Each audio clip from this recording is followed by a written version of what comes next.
This is VOCM Open Line. Call 709-273-5211 or 1-888-590-8626. The views and opinions of this program are not necessarily those of this station. The biggest conversation in Newfoundland and Labrador starts now. Here's VOCM Open Line host Paddy Daly. Well, all right, and good morning to you. Thank you very much for tuning into the program. It's Tuesday, December the 2nd. This is Open Line. I'm your host, Paddy Daly. David Williams. He's produced the program. You'll be speaking with Dave when you pick up the phone to give us a call in the queue on the air. If you're in the St. John's metro region, the number to dial is 709-273-5211. Elsewhere, toll-free long distance, 1-888-590-VOCM, which is 8626.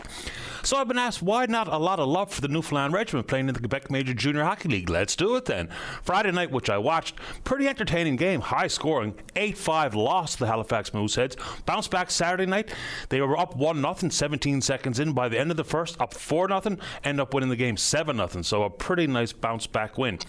Final games of the calendar year this coming weekend, Saturday and Sunday, down at the Mary Brown Centre, Charlottetown in town. So there you go. There's the love.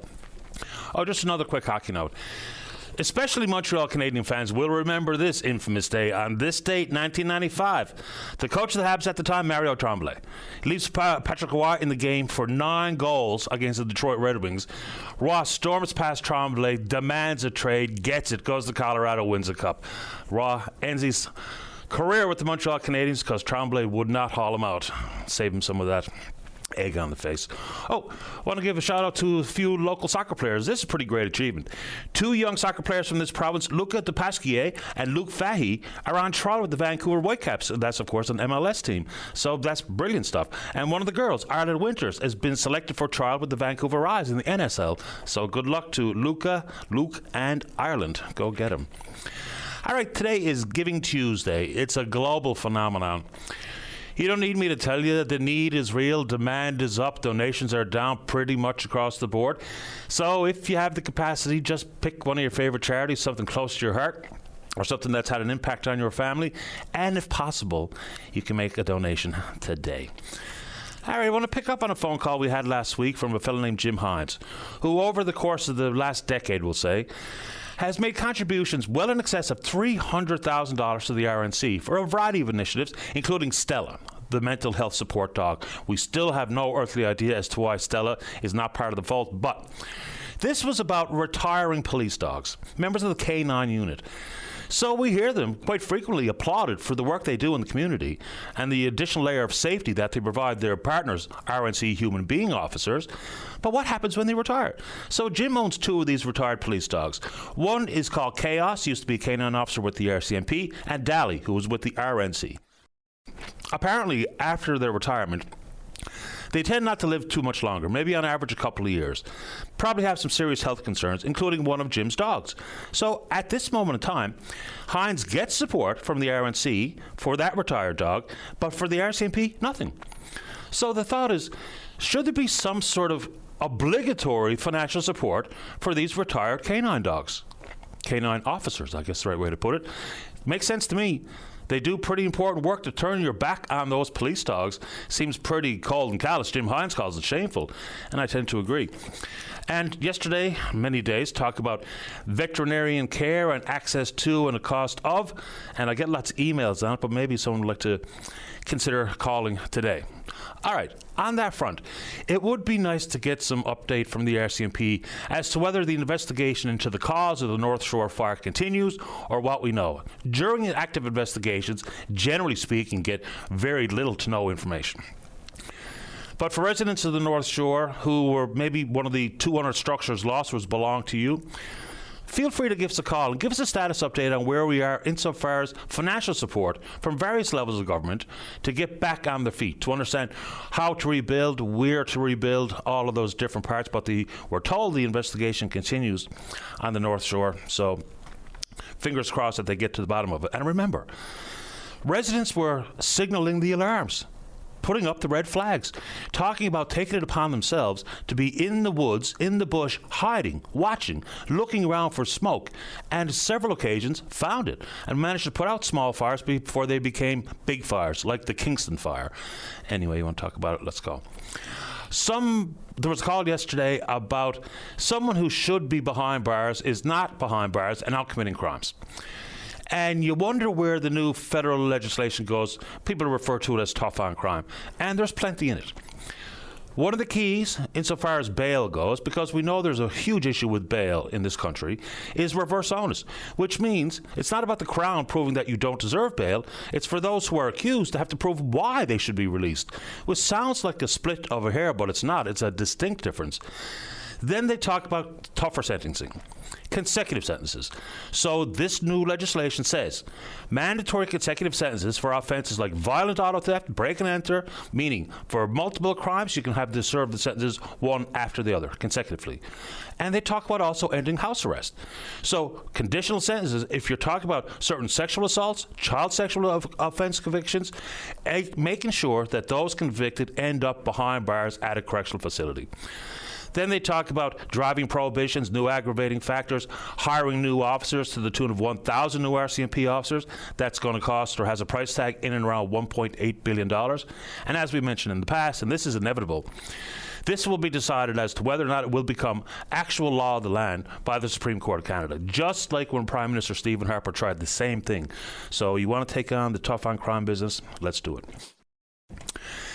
All right, I have no earthly idea exactly what's going on here, but the RNC are investigating what they call 2 suspicious deaths in the centre city, Aldershot Street. So if you have any video footage of the area between 2 a.m. and 9 a.m. on Sunday morning, please do indeed relay that information to the members of the RNC. 2 men dead, 38 and 53. Who knows what's going on there, but my email is trying to tell me that it's drug-related, but I don't know, and I guess we'll find out if they get to the bottom of it. And speaking of drugs, this is a good story that the CBC had up this morning, and we know it to be true. Drug addictions, the beginning of your drug addiction, can start with a doctor's prescription pad. Then we talk about access to drugs, and it's all organised crime, the criminal element, from the Hells Angels on down. But another source of some narcotics that end up on the street can come from healthcare facilities where they're stolen. This is an interesting story. So back in June, the end of June, the RNC were called over to the Janeway. And it was about some drugs missing from a pharmaceutical cabinet. We don't have a whole lot of detail as to whether or not it was one cabinet, multiple cabinets, or how much in the way of drugs was taken. And of course, Newfoundland and Labrador Health Services, they say there's enhanced surveillance now to try to reduce the occurrences, but that's not the first one, apparently even just this year. No charges will be laid in this investigation as to what happened at the Janeway. But obviously, at healthcare settings, whether it be the Janeway, the Health Sciences, St. Clair's, West Coast hospitals, long-term care facilities, to ensure that those drugs don't end up on the street is pretty important stuff. So apparently the 2 most popular drugs being stolen are lorazepam, which is Ativan. The story goes on to say it's sold for about $5 a pill on the street, as compared to, say, fentanyl, which can be as much as $500. But it's just another wrinkle into how much drugs is on the street, and yet another layer to where those drugs come from. And apparently, like, remember, I think it was last year or the year before, there was some $4 million worth of drugs stolen from an Ontario pharmacy. Just disappeared. I can't even remember if there was any arrests made on that front. So let's get another couple of these incidents from local healthcare facilities. In March 2021, 100 lorazepam pills, which of course Ativan, stolen from the former Waterford Hospital. Then 7 months later, the same amount was reported taken from the Carbonear General Hospital. Man, oh man. I think we should be able to do more to ensure that the drug supply, narcotics, at the hospitals or healthcare settings are protected as best possible. And in the world of health, you know, I keep hearing a lot about the 10-year roadmap for healthcare staffing put forward by Deloitte, submitted to the government, and lo and behold, just like in the Educational Corps, there were some AI-generated fake citations. Now, Deloitte says they stand by the work and they're reviewing the errors. You know, it's really unfortunate that in the world of citations, and let's be honest, For folks out there who are digging into these reports, I don't know how many people listening to the program this morning are going through all the footnotes to ensure the accuracy of citations in papers. I would imagine that number is quite small. It's the content of the report that I think we should be leaning in on. I get when credibility is brought into question because of these types of things, but there's been so much work done and so much money spent to produce these documents. If AI is not being used as part of the content itself as opposed to just inside some of the footnotes, then how can we get around some of this? It's really a problem. We also need legislation in this province to ensure that government has a real firm grip on using artificial intelligence, how and where and why they use it, because it can be hugely problematic. People seem to think that it's really quite accurate when you go to some of these large language models like ChatGPT. I read an interesting story which made me have a little deeper look into the numbers. And I don't know if this is a true story, but it's an interesting exercise. Here, I'll read it out. I recently heard about a teacher who, instead of trying to circumvent students from using AI, which is impossible, she made assignments like this. Ask ChatGPT to write a report on this subject and then research how and why it's wrong. Not only did the students discover that ChatGPT is extremely wrong much of the time, it also led them to realize they should not use it as a primary source. You know full well, inside the education system, so many students are going to be using these ChatGPTs or similar AI platforms. It's a problem. Not only for their critical thinking, but just how frequently it's wrong. So I had to look around and read a couple of studies. One said as high as 52% for computer programming questions and more than 60% for queries about news agencies and articles were wrong. For medical content, this is published by the National Institutes of Health, found a 47% fabrication rate for references it made in medical content. Only 7% were wholly accurate. Journalistic queries, general statements. One paper said that ChatGPT agreed with incorrect statements anywhere from 4.8 to 26% of the time. So apparently AI, which is automation, has the possibility of what they refer to as hallucinations. And they generate information that's based on no facts at all. So while our young students are maybe having a hard time with critical thinking already, the fact that they're going to lean in on these large language models like ChatGPT, inevitably they're going to get a lot wrong through laziness, plain and simple. Anyway, I thought that was an interesting facet of it, but if you want to take it on. We can do it. Also, based on an absolutely horrendous email that I was sent overnight, and it's about elder abuse. And I'm not going to get into the details because it may indeed, unfortunately, identify the family, but the story was brutal. And apparently, around this time of year, instances of elder abuse can increase. So for individuals listening, or for your sons and daughters to keep an eye on your senior parents about what might be happening to them, whether it be physical or psychological or emotional, financial, sexual. The unbelievable part of this story is that far too often, or all too common, it's someone in their family. And I'd really like to read out this entire family incident that this one lady relates to me, but it is unbelievably scary and sad. So whether it be your own social circles to be able to identify the signs where one of your elder friends is on the receiving end of abuse, and all the way through the gamut, whether they're being abandoned or neglected, some of their rights are being violated, medications being misused or stolen, whether it be there be credit cards have been taken over, money being stolen, and that level of worry can manifest itself with the look on your face. So the whole concept of elder abuse is rampant. And how many people would be unwilling to even come forward? Why? The embarrassment and the stigma. To know that someone who belongs to you, someone of your children, was willing and wanting to take advantage of you in any of the aforementioned categories. It is so sad. And this one particular story that the lady wrote me via email is going to stick with me with just how brutal it is. So I told her I'd put it out there in general terms, and there you go. Other end of the gamut, childcare spaces. Had a call yesterday. A lady out in St. Mary's Bay trying to open up a regulated healthcare or daycare or childcare, pardon me. But apparently, the Department of Education has run out of money to create these $10 a day childcare spaces. And it won't be replenished until next April. There's got to be a way if there are folks on the sidelines who are doing the hard work to put the paperwork in front of the government to be able to open up a regulated or an unregulated childcare facility, can we not ensure that this gets done? Then we hear from the government in a statement that said 1,450 spaces have been approved since the beginning of the year. And once they're fully operating, it will help a significant number of parents and families currently seeking childcare. Of course. But we don't have a current update on how many families are on the wait list. We were not told by the new Education Minister, Paul Dinn, last week when he made a statement about daycare that there were administrative issues and they'd run out of money. There's always ways for government to try to figure this out in the short term. We needn't wait till the next provincial budget to restock or to refuel the coffers for the childcare spaces. It just does not need to be that way. But apparently, out of money. Ran out of money for something that they talk about in terms of such importance. And it is important. But from the federal level and the Canada-wide early learning agreement and the provincial talk about the importance of creating more and more childcare spaces, and also what's lost here is not only do we not have an updated number on the wait list, we have the number of new spaces that have been created, but we have no earthly idea how many spaces may have been lost. So the net gain number is always more important than just the big number of how many have been created. But boy, oh boy, I want to talk about that. Let's do it. How are we doing out there, David? Let's get at it today. All right, so another one. And this is back to the Beta Nord conversation.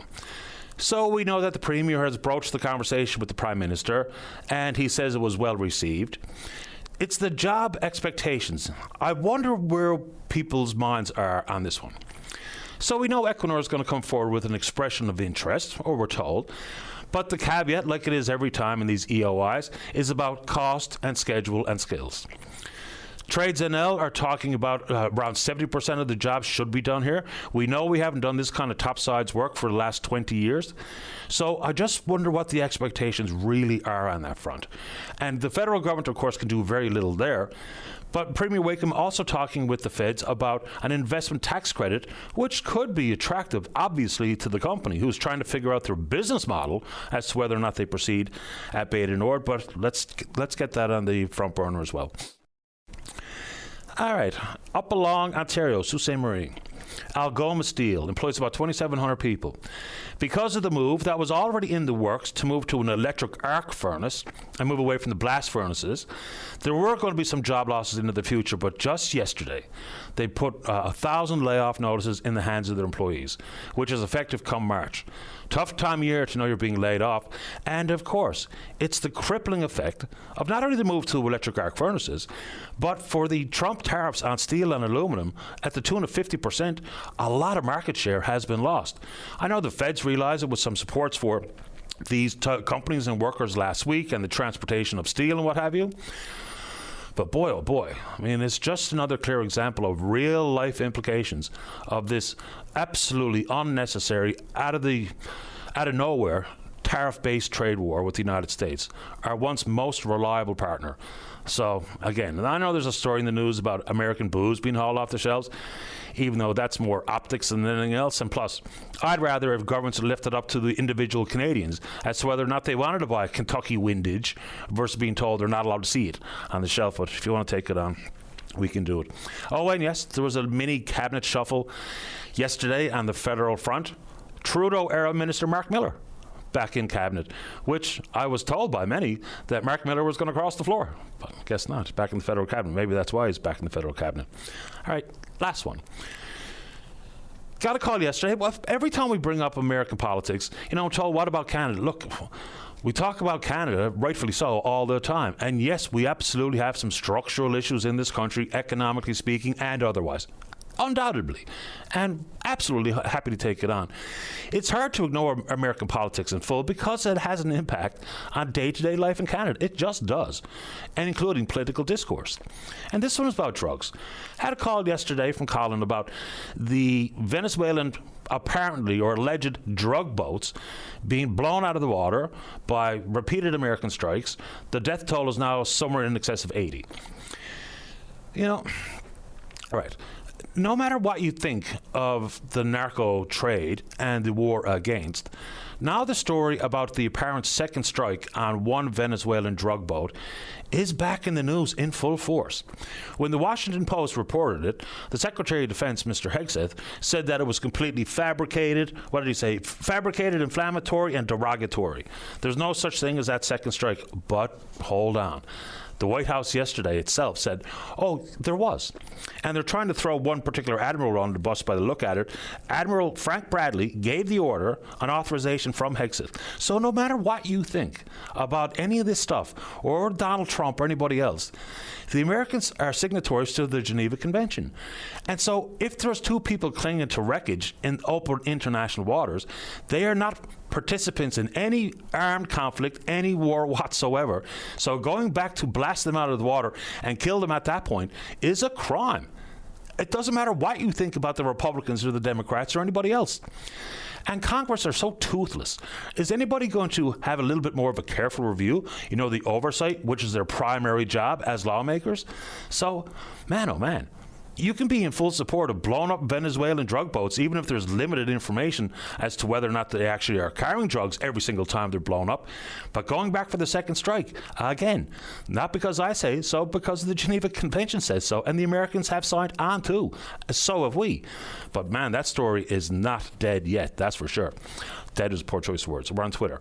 We're VOSM Open Line. Follow us there. Email address, openline@VOSM.com. Let's get a break in. When we come back, the show is yours. Up to you. Don't go away. Welcome back to the show. Let's begin on line number one, the top of the board. Say good morning to the gentleman behind the Uncle Gnarly blog. That's Des Sullivan. Good morning, Des. You're on the air. Good morning, Paddy. Hope you've been well. I've been well, sir. How about you?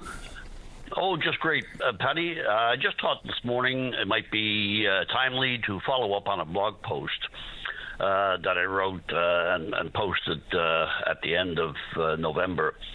With regard to some of the challenges facing the new Premier, Wakeham, and perhaps detailing some of the decisions that he might have made already and have not.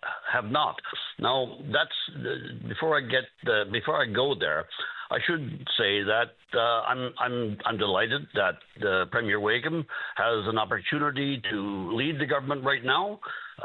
We were pretty darn concerned after the Churchill Falls MOU was being presented by the Liberal Party or the Liberal government as a fait accompli, and that it was really just a matter of lawyers finishing the drafting of terms, and it was going to be approved. And of course, as you know, and your show has been featured quite frequently by critics of the MOU and an important outlet for discussion of these kinds of issues in the province. This MOU did not serve the province well.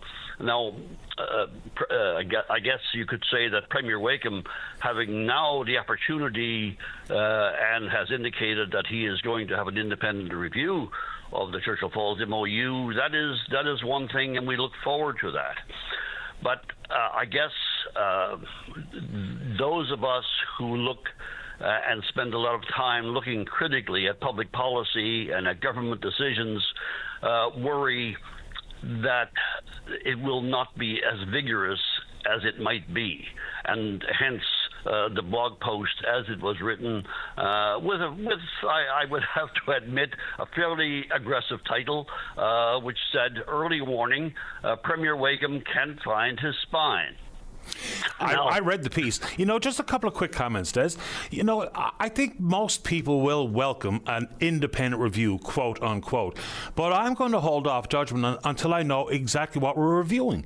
If it's going to be an expanded mandate from the current panel that's looking at the MOU, if it's going to be risk assessment, which is not really part of this current exercise here. And plus, even when we look at terms of reference, to know that we're going from some sort of big global organization with huge horsepower and a track record of contracts of this magnitude, to go back to a three-person political appointed panel feels like we're just replicating what's in place now, maybe with some expanded scope, but not what I thought was coming. Well, not what I thought was coming either. And this has a couple of facets. And I'm going to back up just a little bit. I would have thought, given the seriousness of the MOU, I mean, this is not just your average garden variety agreement between two provinces. This is a deal that involves literally tens of billions of dollars. And possibly hundreds of billions. It is in my opinion, the one chance that Newfoundland has to seriously resolve its debt problem. And if it doesn't use this opportunity wisely, then I suggest to you that it's got serious issues to consider down the road. Now, that said, given the seriousness and the deficiency of what Premier Anya Fury's team negotiated, then the new government ought to have elevated it in a different way. Having come in and made it a public policy that it was going to conduct this review, it should have immediately said the oversight committee, as it is constituted, is disbanded. I mean, if anyone doubts that Mike Wilson wasn't abundantly clear that this committee was poorly constituted, poorly mandated, and wasn't doing its job, well then, what is left to say? But it was certainly Mike Wilson's appraisal of what he was involved in, which caused him to resign, suggests that at the outset, Premier Wakeham ought to have disbanded that committee. Secondly, this was an opportunity for the government to send a direct message to Quebec that the deal as constituted is not satisfactory. It should have told the lawyers drafting the agreements pursuant to the MOU to step down. Why are we spending millions of dollars drafting legal agreements that may have no effect whatsoever because presumably unless every analyst who has looked at this outside of Nalcor, that is, or outside of Hydro, are wrong, then we have to assume that what is being drafted is superfluous and will be completely redone. So why are we keeping lawyers employed to draft agreements that will have no effect later on? Those were two decisions that the government could have immediately taken, saved money rather than cost money, and didn't. And that gives me some serious concern about what its intentions are. Now, if I might, Patty, sure. I could just say in the same vein, this leads to the nature of the independent review being constituted. Because, and you're right, that we need to know a lot more about what the government proposes in the context of this three-member panel, because the phrase that I was looking for in the Premier Wakeham statements was that it would be constituted under the Inquiries Act of Newfoundland, the Public Inquiries Act, which would allow a panel, or whether it's headed by a judge or someone else, to interview participants in this MOU, to interview them under oath. That's an absolutely critical part of this. I haven't heard it. I'm concerned that the panel might not be so constituted. The other issue that I don't think gets much attention here is, regardless of the structure, the Constitution, or the terms of reference, Hydro-Quebec and the province of Quebec, they don't really owe us anything on this front. We can, have our own authorities to examine our own role in here, our own risks, who's going to be the lender, the issue regarding Quebec's 100% authority at Gaul. We can examine those types of things, but even something like what Michael Sabia said, replacement cost for Hydro-Quebec would have been between 12 and 14 cents as opposed to the 5.9 cents. We don't even know what that means, and nor does Michael Sabia owe us any testimony. So that's, for me, there's, an examination, is even if it's as comprehensive as you would like to see, or others would like to see, or Michael Wilson would like to see, the fact is, our negotiating partner doesn't know us any answers, which I struggle with how we're going to get to the brass tacks when we're only going to have a brass tack. Well, Paddy, if we haven't learned since 1969, since the signing of 1969 of the original contract, which is now allowing power to be sold to Quebec for 0.2 of a cent per kilowatt hour. If we haven't learned anything about, after all of the attempts we've made for redress, after various negotiations to develop Gull, after Quebec Hydro's refusal to provide a water management agreement, even with respect to Muskrat Falls, then if we are not clear yet that Quebec is going to do nothing to assist the Newfoundland's economic prospects, then we will never learn. We will just never learn. We crazy as it sounds, we have one of the greatest hydro resources in the world. This is a project at the Upper Churchill producing well over 5,000 megawatts that would resolve Newfoundland's economic issues for a very long time. And we don't seem to recognize that we, not Quebec, we are in possession of this resource. And somehow we don't quite know how to deal with it. And, Patty, we need to learn to deal with it, else we will give it away a second time. And that is the essence of the current Churchill Falls MOU. And I often say that small societies have real problems of heft and of talent and so on, but not in this case.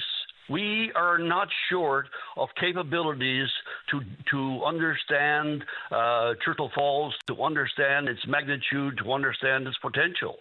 And it grieves me, really, that so many Newfoundlanders are out there today. A lot of them were public servants, a lot of them in private industry, who understand this process, remain quiet about what Churchill Falls could do for this province of 1.5 million people. This is where I think the government really, it's got to show leadership on the MOU, yes, but it's got to show leadership on what the alternatives are in terms of utilizing this power to Newfoundland's benefit in the long run. Appreciate the time, Des. Thanks for doing it. Always good to talk to you, Paddy. Pleasure. Take good care. Bye now. Bye-bye. All right, let's get a break in. Don't go away. Welcome back to the show. Let's go to line number 2. Good morning, Sam. You're on the air. Hey, Paddy. How are you doing? Long time since we spoke. Long time. I'm doing fine, thank you. How about you?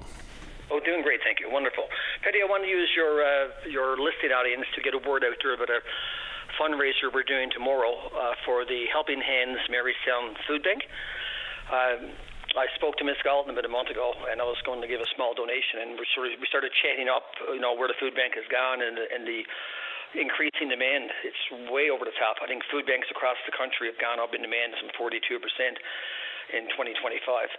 So we're going to host an event sponsored by the Marystown Connect Club. It's going to be held in the Marystown Town Hall from 4 to 7 tomorrow. It's going to be live streamed on the Marystown Town Council Facebook page. And people can call it a one number. The number is 709-279-1661. And that will make 4 or 5 telephones ring the same time. So only need to remember one number, 279-1661. And we're hoping to raise, some money to help the food bank as it goes into the depths of the Christmas season. Good on you, and you're not wrong. I mean, demand is way up, but it comes with a perfect storm. Demand is up, donations are seemingly down. Why? Because cost of living pressures get to a lot of people who maybe at this time of year could have made a $20 donation, and maybe it's just not available this year. So that is the essence of a perfect storm. Well, I think what you do, I've listened to your preamble. You're talking about the Churchill deal, really important stuff. The Algonquin mine in Ontario. The whole issue, there's some big picture issues out there. But I guess there are not many more important issues than being able to feed a family, especially during the Christmas season. And I can tell you, like when I spoke to Miss Galton, she was explaining how it's evolved over the years. Right now, the Helping Hands Food Bank is seeing 150 families per month, I think it's per month. But they're now seeing what she referred to as the working poor, people who were always able to sort of independently keep themselves going. But now with affordability, food prices have skyrocketed. If you renewed your mortgage in the last number of months, you'll find that your interest rate at 2% has now gone to 6%, and your mortgage payment has probably gone up by 50 or 60% to keep the same term. It has been the perfect storm for people. Food affordability, higher interest rates that impact mortgages, for example. So if there's any way that we can help, Marystown has a lot of people, of course, who live outside of Marystown, who work out west in Ontario and in Alberta in particular. And there's still a lot of rotational workers here who might want to take the time tomorrow, again between 4 and 7, to just get there and open up their iPhone and cell phone and shoot off a small donation to Helping Hands Marystown at hotmail.com. That will go a long way to putting food on the table for some people who might not have food this Christmas season.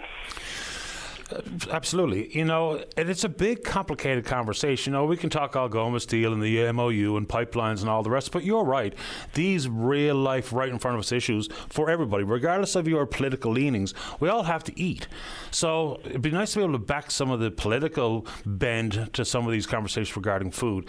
Like in this province, when the province expanded 64,000 hectares for agricultural purposes, that's been slow walked. I don't know how much has been developed there. For me, if I had any say, of which I don't, is I'd be carefully considering the seed money for hydroponic startups everywhere in the province.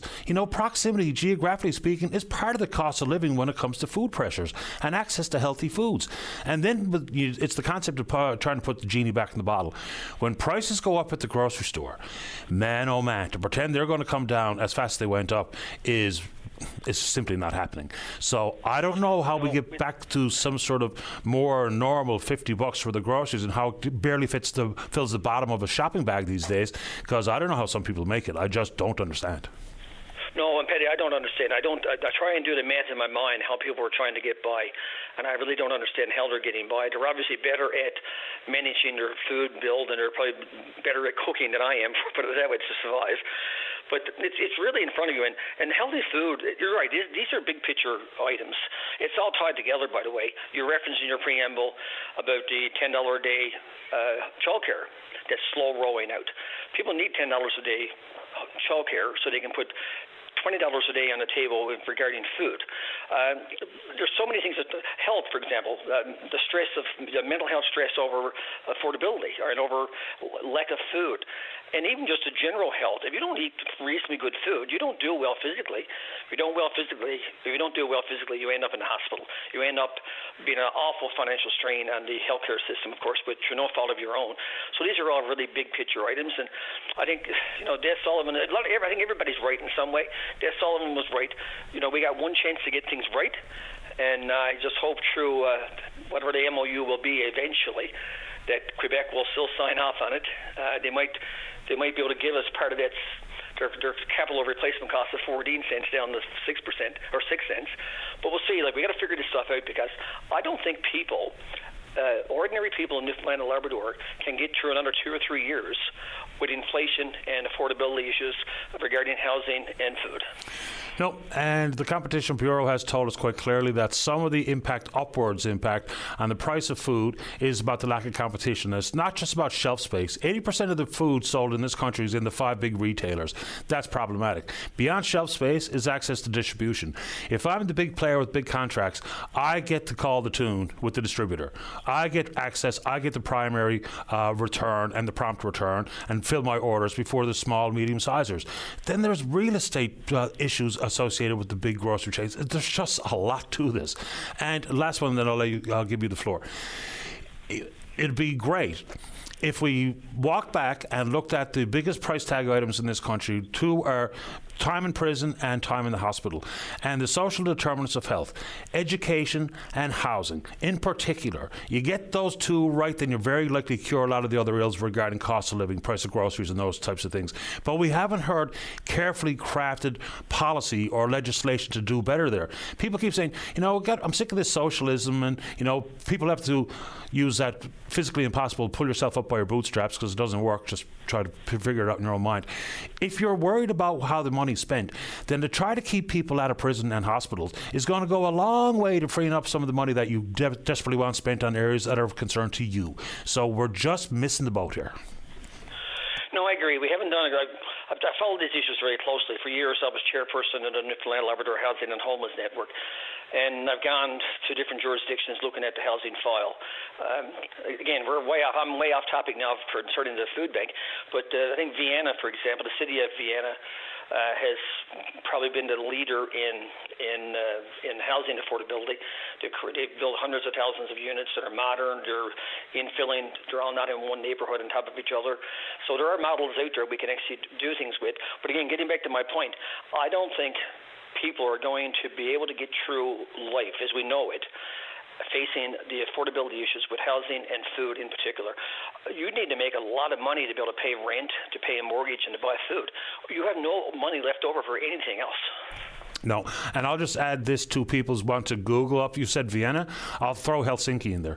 If you just go to your Google bar after this program, put in Helsinki housing first, and read how they virtually eradicated homelessness in Helsinki, it's a fascinating case study. But we're afraid to adopt it in this country because someone will throw an ism on it. They'll just refer to it as socialism versus what it means for interaction with the criminal justice system, the emergency rooms, hospital admittance. So just give Google a go with Helsinki housing first. It's a really great read, and the results speak for themselves. Sam, good luck with the food bank fundraiser. And Paddy, if it doesn't go ahead tomorrow, I'll probably give you a quick ring back to say it's not going ahead because we're getting a bit of a storm. But sure. We're trying to work our best around the storm. Sounds good to me. Okay, you take care of yourself. Nice talking again. You too, Sam. Okay, bye-bye. Yeah. Again, you can just look at all the demonstrably accurate data out there about if you get it right in education and you get it right in housing, a lot of the big ills, they fall into the category of not so ill any longer. Let's get a break in. Don't go away. Welcome back to the program. Let's go to line number 3. Say good morning to Ward 4 Councillor here in town. It's Tom Davis. Tom, you're on the air. Good morning, Paddy. Morning to you. I'm going to start with this big snow. Hopefully tomorrow is not as much as it's forecasted for some people, but we're going to see how it goes and just caution residents to, make sure the snow tires are on, and if they're not on, to maybe stay off the roads, just for everybody's sake. I wish I could stay off the road. A quick question as a councillor. We know the parking ban for the no parking routes are already in place for 24/7, January 3rd for the rest of the city. The problem that I think many people have is there's zero discretion. If the ban is on and there's not a flake of snow or a bit of ice anywhere in the forecast or on the ground, you still get a ticket. Is that fair? You know what? It's one of these things that when you get elected, you go in there thinking, okay, well, this doesn't make any sense. And I agree to the rational St. John's resident, it doesn't make any sense. The challenge is that it is amazing when you get in there and you realize how disconnected a lot of residents are. And this is the problem, is you're trying to have a system that works for everybody when a very high percentage of the population doesn't pay attention. They don't have, whether they have the app or not. And although we encourage people, and I'll encourage people now to download the City of St. John's app so that you get updates. I say, can't we work towards having our residents pay attention so we can turn things like that on and off? I would also include being able to put your garbage cans out the night before as another thing that people should be able to do, except for when it's too windy or when the forecast is uncertain. But what we found, and staff keep reminding me whenever I bring it up in a related area, is that people aren't paying attention. For example, you'd be amazed how many residents of the City of St. John's didn't vote, even though obviously 70% never voted, even though they, in a lot of cases, had it delivered to their door. So it's just one of these things where I would really love to see people more engaged so that we could have so we could turn things on and off. So then the next question is, well, why give a ticket if there's no snow, like you've experienced before? And I can make an argument that we probably shouldn't give a ticket, but then staff will come back and say, well, if we don't teach people a lesson when it's not snowing. It's too late when you're in the middle of a snowstorm. It really comes back to, in my opinion, the fact that many residents of the city are either too busy, too distracted, and they just don't pay attention to the rules. And sometimes the only way to teach people, and this is the same thing with driving distracted or whatever else, is to actually hit them in the pocketbook. And it's disappointing, and I'd love to be proven wrong, but it just seems like that's what staff keep coming back at me with when I make these proposals. Yeah, I mean, I get the rationale, but at some point it also feels like school marm stuff. You know, if we're going to try to teach people a lesson and you get the one warning ticket, for instance, like even if it was that, the no snow, no ice warning ticket, next time around, absolute ticket, because there's a database can easily cover who's been receiving a warning versus a ticket or what have you. And if someone willfully parks out in the road and it happens a second time when there's snow in the forecast, tow the bloody car. Right? I mean, there's ways to make the point with me not getting a ticket because I fell asleep on the couch and put my vehicle in the driveway at 1 o'clock. Yeah, you know, the other thing is we actually don't have a lot of enforcement people, relatively speaking. So, you know, a lot of times it also comes down to resources too. But, you know, again, it's a conversation. I think if residents feel strongly about it, they need to reach out to us. And listen, I'll bring that up. And I know there's lots of other councillors will bring it up and we can have that discussion again. But I think residents just need to look around and realize how disconnected, unfortunately, so many of our fellow residents are. Yep, fair enough. All right, you want to talk about the budget for a bit before we get to the news? Yeah, I do. So, you know, we're in this situation, and I've been doing a lot of analysis, and, you know, we've got a lot of new councillors down at City Hall. And, you know, as you pointed out, before I got elected, I was all about the spending at the city. And right now, I want to focus on the reality and the information that's coming into me. And I know it's coming to my fellow councillors. I know they all care and they're all conflicted. But we're going through a budget process. We got to have a budget by the end of the year, and which basically means by the middle of the month, you know, council wants to have voted on a budget. So these are the types of things that I want my fellow councillors to have in mind, but also the residents. Because the other challenge that we're faced with is nobody wants to lose services. Everybody wants more. And a lot of people are doing fine financially. And so it's difficult when you're trying to make a budget that makes everybody happy. You can't do it, including your employees. So Bridges of Hope came out and they recorded an increase in their annual Miracle on Cookstown Road Christmas campaign of 72% more people. So last year there was 1,100 people registered. This year it's 1,900 people. And homelessness just came out and reported that there's 475 homeless people in St. John's. The last 3 years it's tripled. You were talking about the adult bankruptcy on Friday. It's up 52% since 2021. 137,000 Canadians declared bankruptcy. CFIB just came out, and a lot of people don't realize, but the businesses, and I'm one of them, we pay twice the property tax of the resident based on the value of the building that we occupy.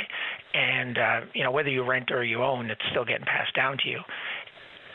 And, you know, businesses are struggling.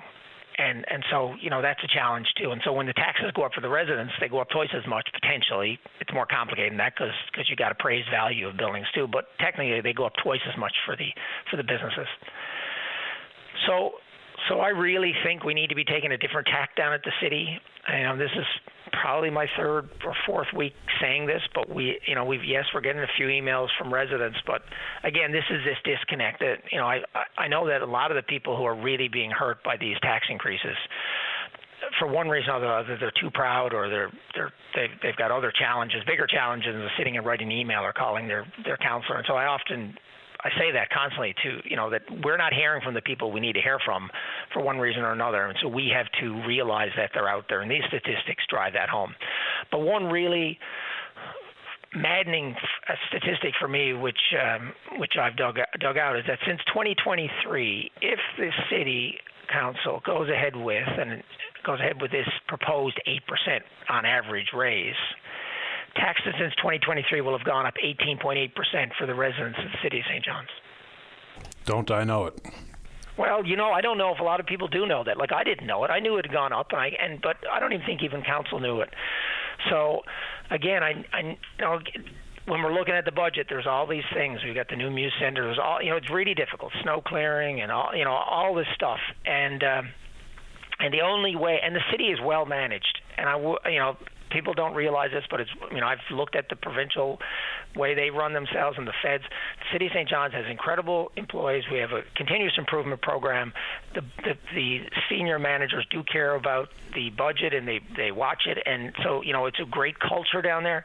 However, the only way we reverse this trend is to change tact. And I do need the residents to hear what I'm saying, and part of the reversing the track would be the loss of some services, so and reduction in some services, and also potentially other compromises and sacrifices. But these are my outer thoughts. But I will tell you that we're knee deep into this, or neck deep into these budget discussions. And if residents have strong feelings, they need to express them strongly, because that's how council makes decisions, based upon the wants and needs of its residents. Understood. Tom, I'm late for the news, but I appreciate the time. Take care, everyone. You too. Bye-bye. Tom Davis is the Ward 4 councillor here in town. All right, today might be a good one for you if you're in and around town. 709-273-5211. Elsewhere, toll-free long distance, 1-888-590-VOCM, which is 8626. We're taking a break, and then we're coming back. Welcome back to the show. Been asked a couple of, maybe they were sitting down listening to the show together, but I got an email back to back. I assume they're from fish harvesters or fish harvesters family, about if I have any updated information about the crab dispute and the rebate monies that are currently going to some sort of expedited arbitration. Short answer is no, I don't really know what's going on there. And I suppose hopefully our union rep can fill in the blanks. But they also asked an important question based on a news story that we've talked about here on the show. It's about sea urchins. Not a huge industry, but it is an industry that employs people. And so we asked Juan Street, the president at the FFAW, about the sea urchin issue, because this is about a Hodder's shellfish company. They had a poor year, poor harvest, but they pointed out that there's plenty of areas. So there's only 52 licenses for sea urchins in the province, but I believe only 13 landed any sea urchins last year. So the question was being asked by folks at Hodder's as to whether or not they would be able to expand and get a temporary license to be able to harvest sea urchins in the other 75% of the coastal area that does not have an active license. It's a good question. Now I see a headline that says that the FFAW is opposed to it, and they asked me why. I don't really know, but that's an answer that we can get on your behalf. No problem there. Then I think what has not been given a whole lot of attention, but it'll soon rear its head when we go back to next year's crab season, snow crab season, is the processing capacity question. So it was a problem last year.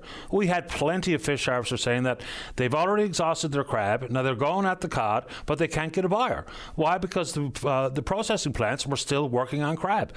So now when you know that St. Mary's fish plant has burnt to the ground, has been absolutely destroyed, that issue is going to get even more complicated. Inside that whole world of processing and processing capacity, we were told last year that there's a plan to expand. What that looks like, whether it be smaller licenses or what have you, we don't know. But time is of the essence here, especially with that St. Mary's plant gone. So we can add that into the conversation. Plus, you'll hear plenty of people who will chime in about the processing sector, talking about the foreign ownership and the concentration of the big players. It's not that long ago when Royal Greenland was given the green light to buy Quincy's operations that it was noted by then the chair of the processing panel, who was Reg Anstey, the late Reg Anstey. He was clear. They gave it a recommended approval, but the final approval comes from the minister responsible, and at the time it was Elvis Lovelace. The question then, as posed by Mr. Anstey and that panel, was to have a further examination to understand the percentage of foreign ownership and what that might look like into the future. So I don't think that's gone by the wayside, but that being said, I'm not so sure how much attention has been given to it as well, because I haven't heard much about that since necessarily so. So anyway, there you go. Also, people ask why we continue, or I guess I continue, to talk about the social determinants of health. Well, I think if we look at the work that's been done in the creation of the 10-year roadmap for healthcare, the Health Accord, that it was pretty clear about what the important factors are in talking about the amount of money spent in healthcare, the number of people interacting with the healthcare system, and the fact that we just react once you're sick as opposed to try to do more to keep you well and keep you out of the hospital. So there's a lot of things included in the social determinants of health, because even that story last week or the week before that said that there were some 500,000 Canadians left in an emergency room without seeing a doctor. because they just got sick of waiting. They clearly said in that examination that 2 social determinants were key factors in that particular story, was education and housing. Again, just to point out the obvious regarding housing, the housing crunch across the country is extremely real. It's dire in many parts of the country. And whether or not it be the modular homes or the tiny homes or whatever, it's just the number of units that need to be built. The reports coming from the Toronto University Hospital painted a pretty clear picture. They examined 1,000 admissions. 500 were chronically homeless, 500 were housed. Those who were homeless spent twice as long in the hospital, consequently cost twice as much.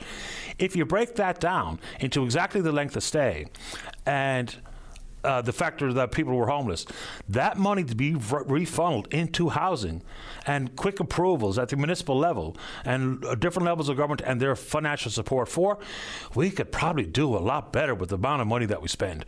So I don't know if people get tired of hearing about those root cause issues, but as opposed to what we do all the time is we react at the 11th hour. Consequently, that's too late to try to address one issue or another.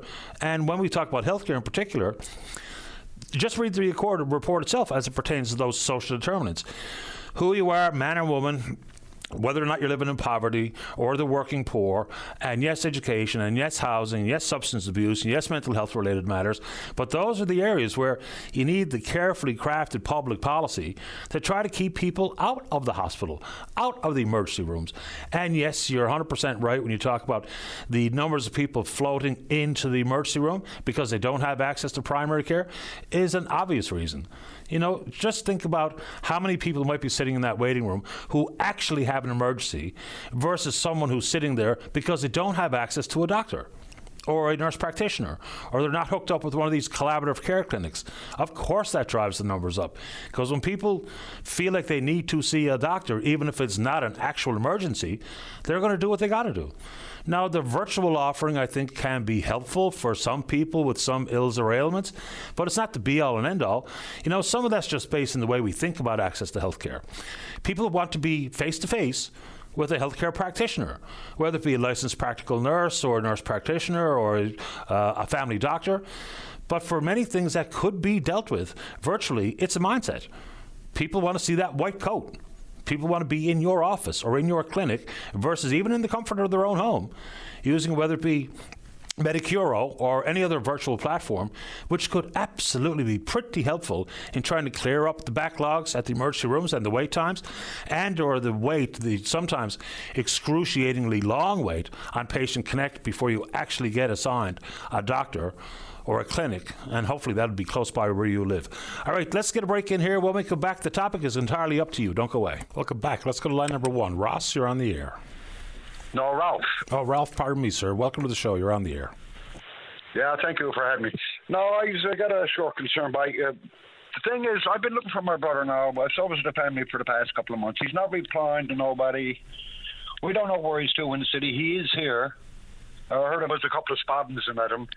We just want him, if he can call your station and let him know if he's okay. If anybody knows Scotty, will he mention to him that we're calm? I'm concerned about him. That's all.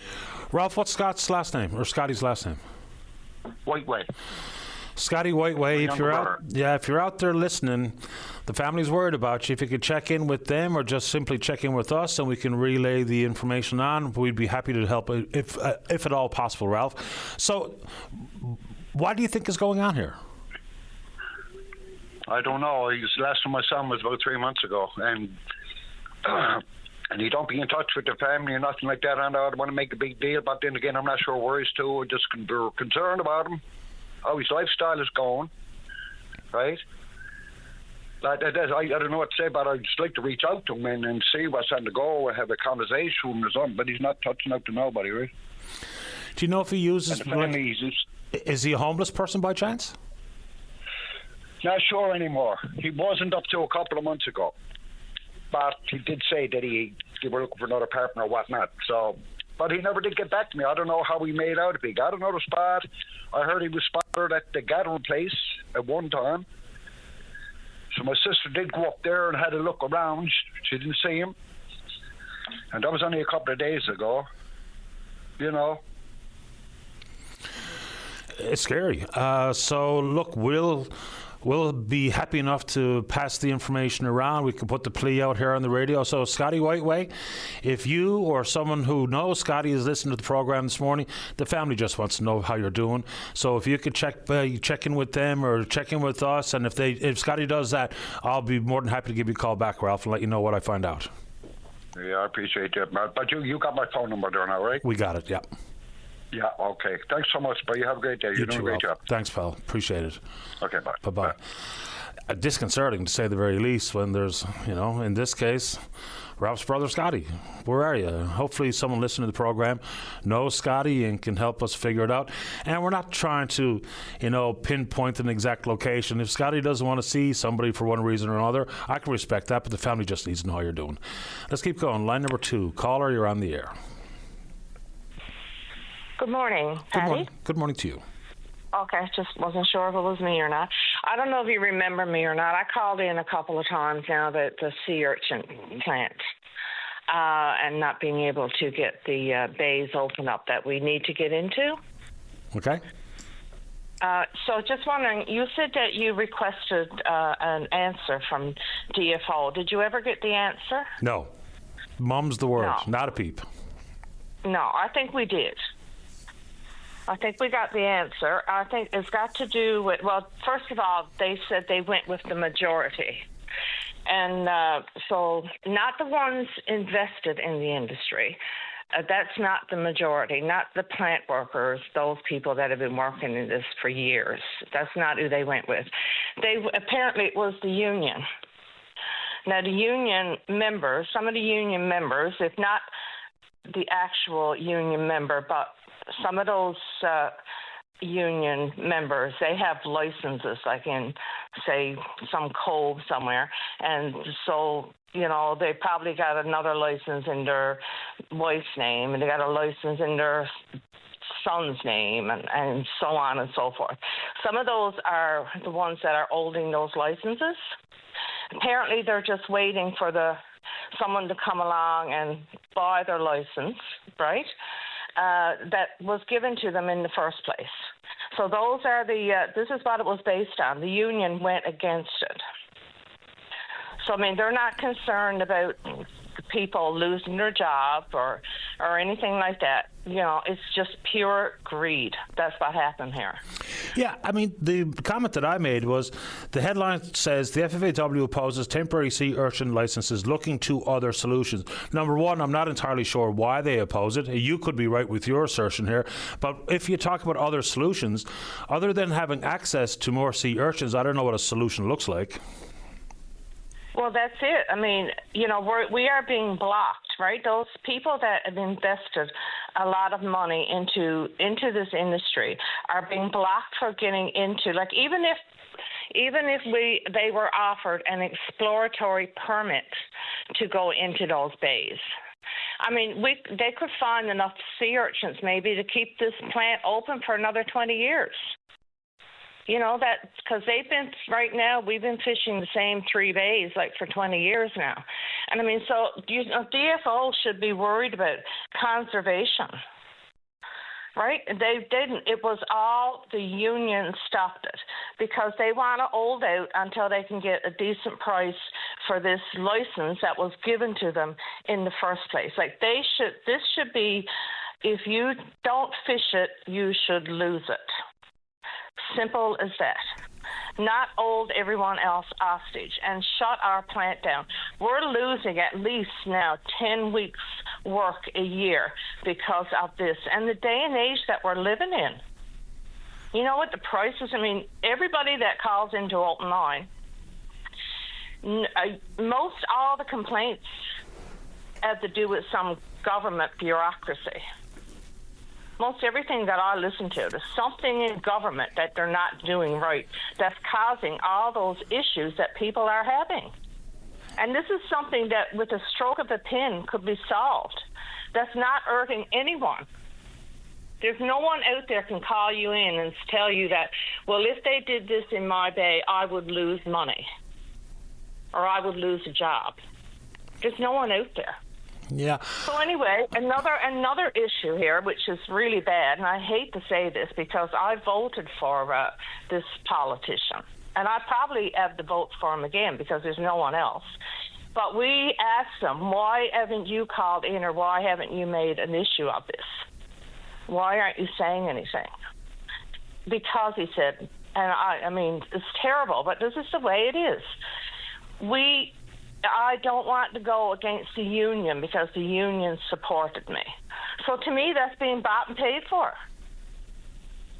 It's like me running here, or somewhere, I run in Ballavista Bay to serve the people. And I get like, oh, well, I'm doing really well. And there's some industry or organization out there that says, well, she's doing really well, like she's going to win. We better get her on our side for when she gets in, like she can make decisions on our behalf, regardless if it's good for the people or not. And I say, oh, yeah, well, that's good, yeah, because, they'll support me, guaranteed I'm going to get in if they support me. That's how it's run. I can't believe it. Yeah, there's something to be said for the active license, though, too. And I don't know how many seasons you'd have to be inactive before people look at your license and whether or not you should maintain ownership of. And I don't really know exactly how that works. But I think I had the accurate numbers because it was just off the top of my head. I think there's 52 sea urchin licenses in the province, or on the island anyway, and only some 13 landed to sea urchins last year, which does beg the question as to why the other licenses are not active. And I'm sure there's not just one reason, but I'd like to know. It's greed, pure greed. That's it. There's no other reason. And DFO is just, that's corruption as well. It's all corruption. There's no other reason. The people on DFO, they're like, they probably got friends that hold those licenses, and they're not going to go against them. And the union put a stop to it. So there you have it. That's the reason. We've been batting this back and forth now for weeks, and you didn't get an answer. No, I'm not surprised. No, I can generally get answers from the union because, exactly why they oppose the temporary licenses for sea urchins, and even just more of an elaboration on, looking for other solutions. I'm not so sure what that means, but we're happy to get someone, Jamie Baker or whoever on the show, if they have some further clarification or elaboration. We're happy to get it right here on the program for you. Okay, well, thank you. And by the way, that politician that I wasn't speaking to him personally, but someone that I know did ask him the question, and that was Clifford Small. And he's someone that we supported and voted for, and probably have to again, but bought and paid for by the union, as far as I'm concerned. I appreciate your time. Thanks for calling. All right, you're welcome. Okay, bye-bye. Bye. And someone asked me why I glossed over the federal cabinet shuffle yesterday. I'm not so sure if that's what I did, but there really wasn't much to it. All of the roles that were held by Stephen Guilbeault, who quit cabinet over basically the MOU of broad strokes regarding a Alberta pipeline to BC's North Coast. That's why Guilbeault left. But anyway, here's more on it if you're so inclined to be curious. Mark Miller, Trudeau era former cabinet minister, was not in Carney's cabinet when he first took office, is the new Minister of Canadian Identity and Culture, as well as official languages. Public Works and Procurement Minister Joel Lightbound, given the additional role, which is important politically speaking, as the Quebec Lieutenant, which is also an interesting way to put it. And the Minister of Environment and Climate Change is Julie Debruchin, has added Parks and Nature to her file. That's the extent of it, period. Now, under Trudeau, Mark Miller was in charge of immigration. And lots of questions still coming in about the population growth and the pace with which the population grew and the impact it's had on access to housing and healthcare and the rest of it. It's a fair conversation. We can have it if you're so inclined. I'll put this back out there because historically speaking, when governments change hands and a new government comes in, people will have, very quick reactions to the size of the cabinet and maybe the makeup of the cabinet. But in this case, Tony Wakeham as the Premier, his first cabinet features 14 cabinet ministers. And that's down from 17 when John Hogan was the Premier and the Liberals were at the helm. So the conversation there, and I don't know why people get mad at this, but it's just a plain question. So the savings there translate to about $100,000 a year. And if it remains at 14 for the 4-year term for the PECs, it's a savings of $400,000. That's not insignificant amount of money. But I think we always should be also asking the question about the amount of workload for any particular minister, even though, yes, I know, the nameless, faceless senior bureaucrats that have a lot of the information and a lot of the authority for decision-making, what have you, even though the buck does stop on the minister's desk. Is there a possibility for some ministerial portfolios to be a little bit too top-heavy for an actual, not only execution of the responsibilities, but a wide understanding, of all the different moving parts inside of one portfolio? So yes, savings of $100,000 a year is one thing. It's also in relation to an $11 billion budget. Your thoughts on that or anything else under the sun? You can share them right after this. Don't go away. Welcome back to the show. Just asked the question that is impossible for me to answer, and it's basically why there were no charges laid in the investigation of missing narcotics at the Janeway. I don't know as to whether or not they had enough evidence to satisfy an arrest and or to actually see someone successfully prosecuted. I really don't know. But it's a fair question. When you talk about the numbers of people who actually have access to these locked drug cabinets, you would hope that it'd be a pretty small number. And insofar as surveillance goes, I know there's lots of privacy concerns inside a hospital and the use of cameras, but in a pretty sheltered area of the hospital where the pharmacist would work, you have to believe there'd be a way to, enhance surveillance by the use of a camera. You'd know exactly who had access to the drugs and whether or not there's any real distinct oversight or monitoring of, I guess you sign the drugs out, I assume, if you take them out of the cabinet. So it's a good question. I really don't know. But Newfoundland and Labrador has the highest rates of drug losses from pharmacies in the country. It's an amazing stat. Here's just to add some further numbers to it. And this is through a access to information request put forward by the SEEB. And the number of reported controlled drug losses at health facilities across Newfoundland and Labrador from 2020 to mid-August of this year, there's been at least 98 instances of missing medication, though in some cases multiple medications were reported missing on the same data in the same facility. So 98 might be a number that's slightly bigger than the actual number of instances, but that is a pretty big number no matter how you slice it. So let's back it to 80. If it was 80, that's a lot of people responsible for stealing who knows how much in the way of narcotics from a hospital setting or a long-term care facility setting. So that is a pretty big contribution to what inevitably, maybe it's fueling the addiction by whoever works for the healthcare system who stole the drugs, or as likely or even more likely that they're just selling them on the street. So I really hadn't considered a whole lot about the amount of drugs that goes missing from pharmacies. Now, it's one thing if you go to a standalone pharmacy and it's a armed robbery or something, but stealing it from a healthcare facility is a pretty big conversation. In addition to that, they mentioned long-term care settings. It'd also be nice to know, and I get it, that the government is relatively brand new in this province at this moment in time, but when they were in the opposition, they were quick to jump on some of the Auditor General reports, including long-term care and personal care.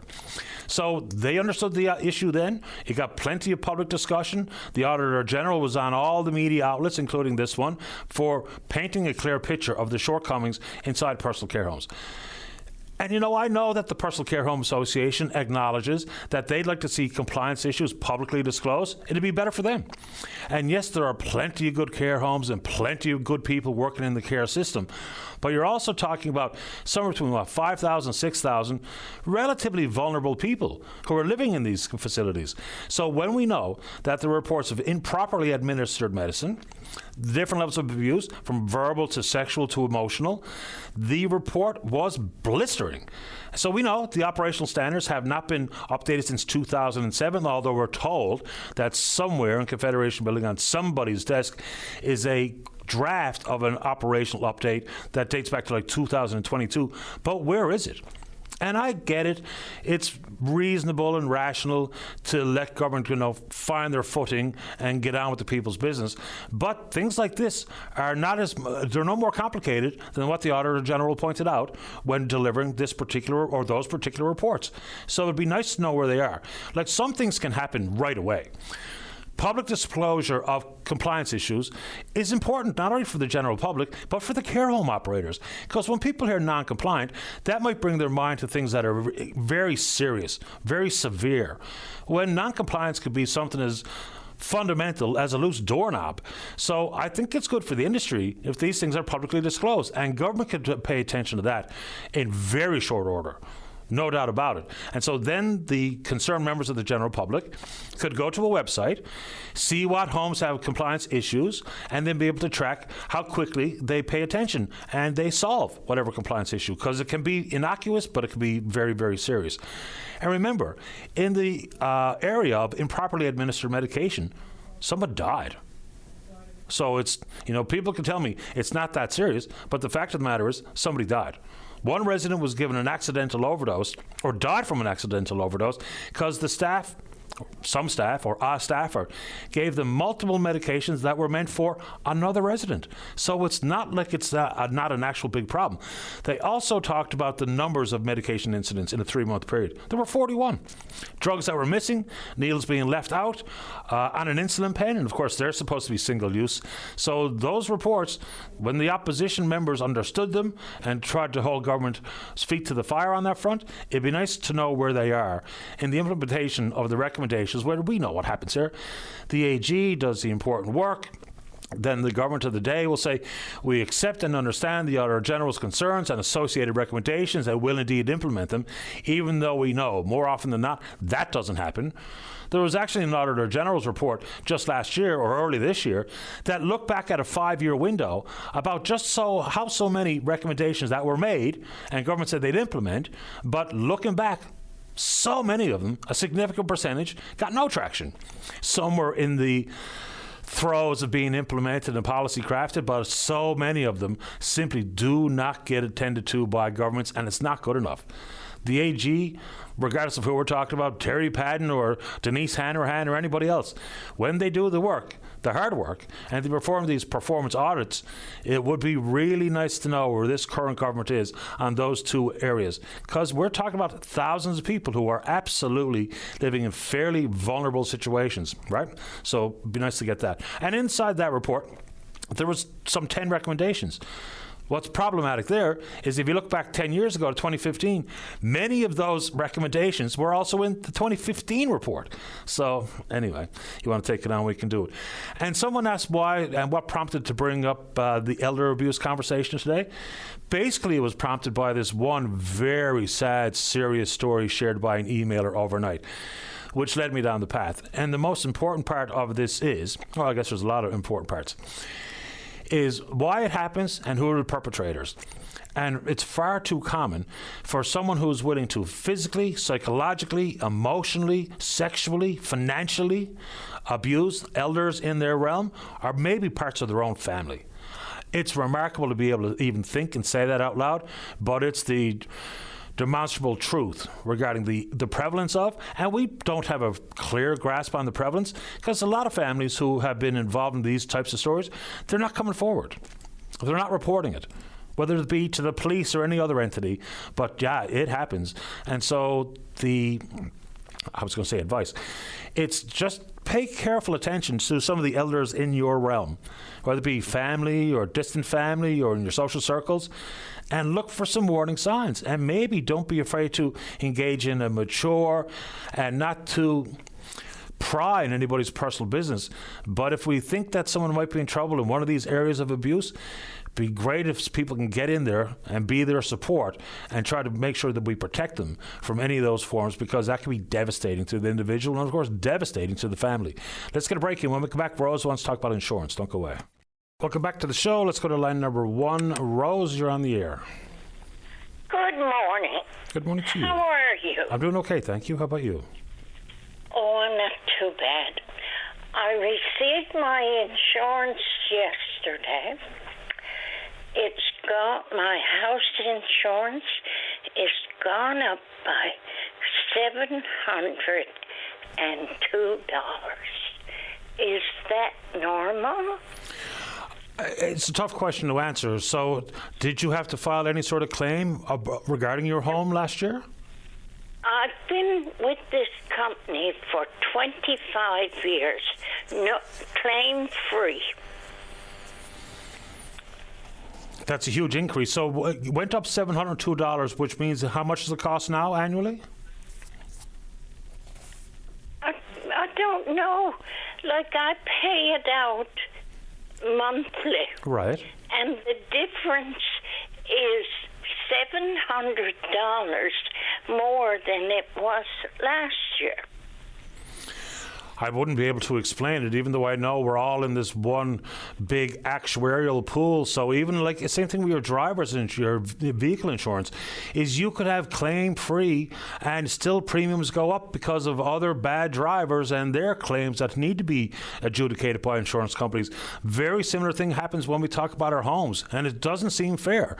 If I haven't filed a claim, it's hard to see a justification for an increase to that extent of my premium. So I don't know. Have you called your insurance company to ask?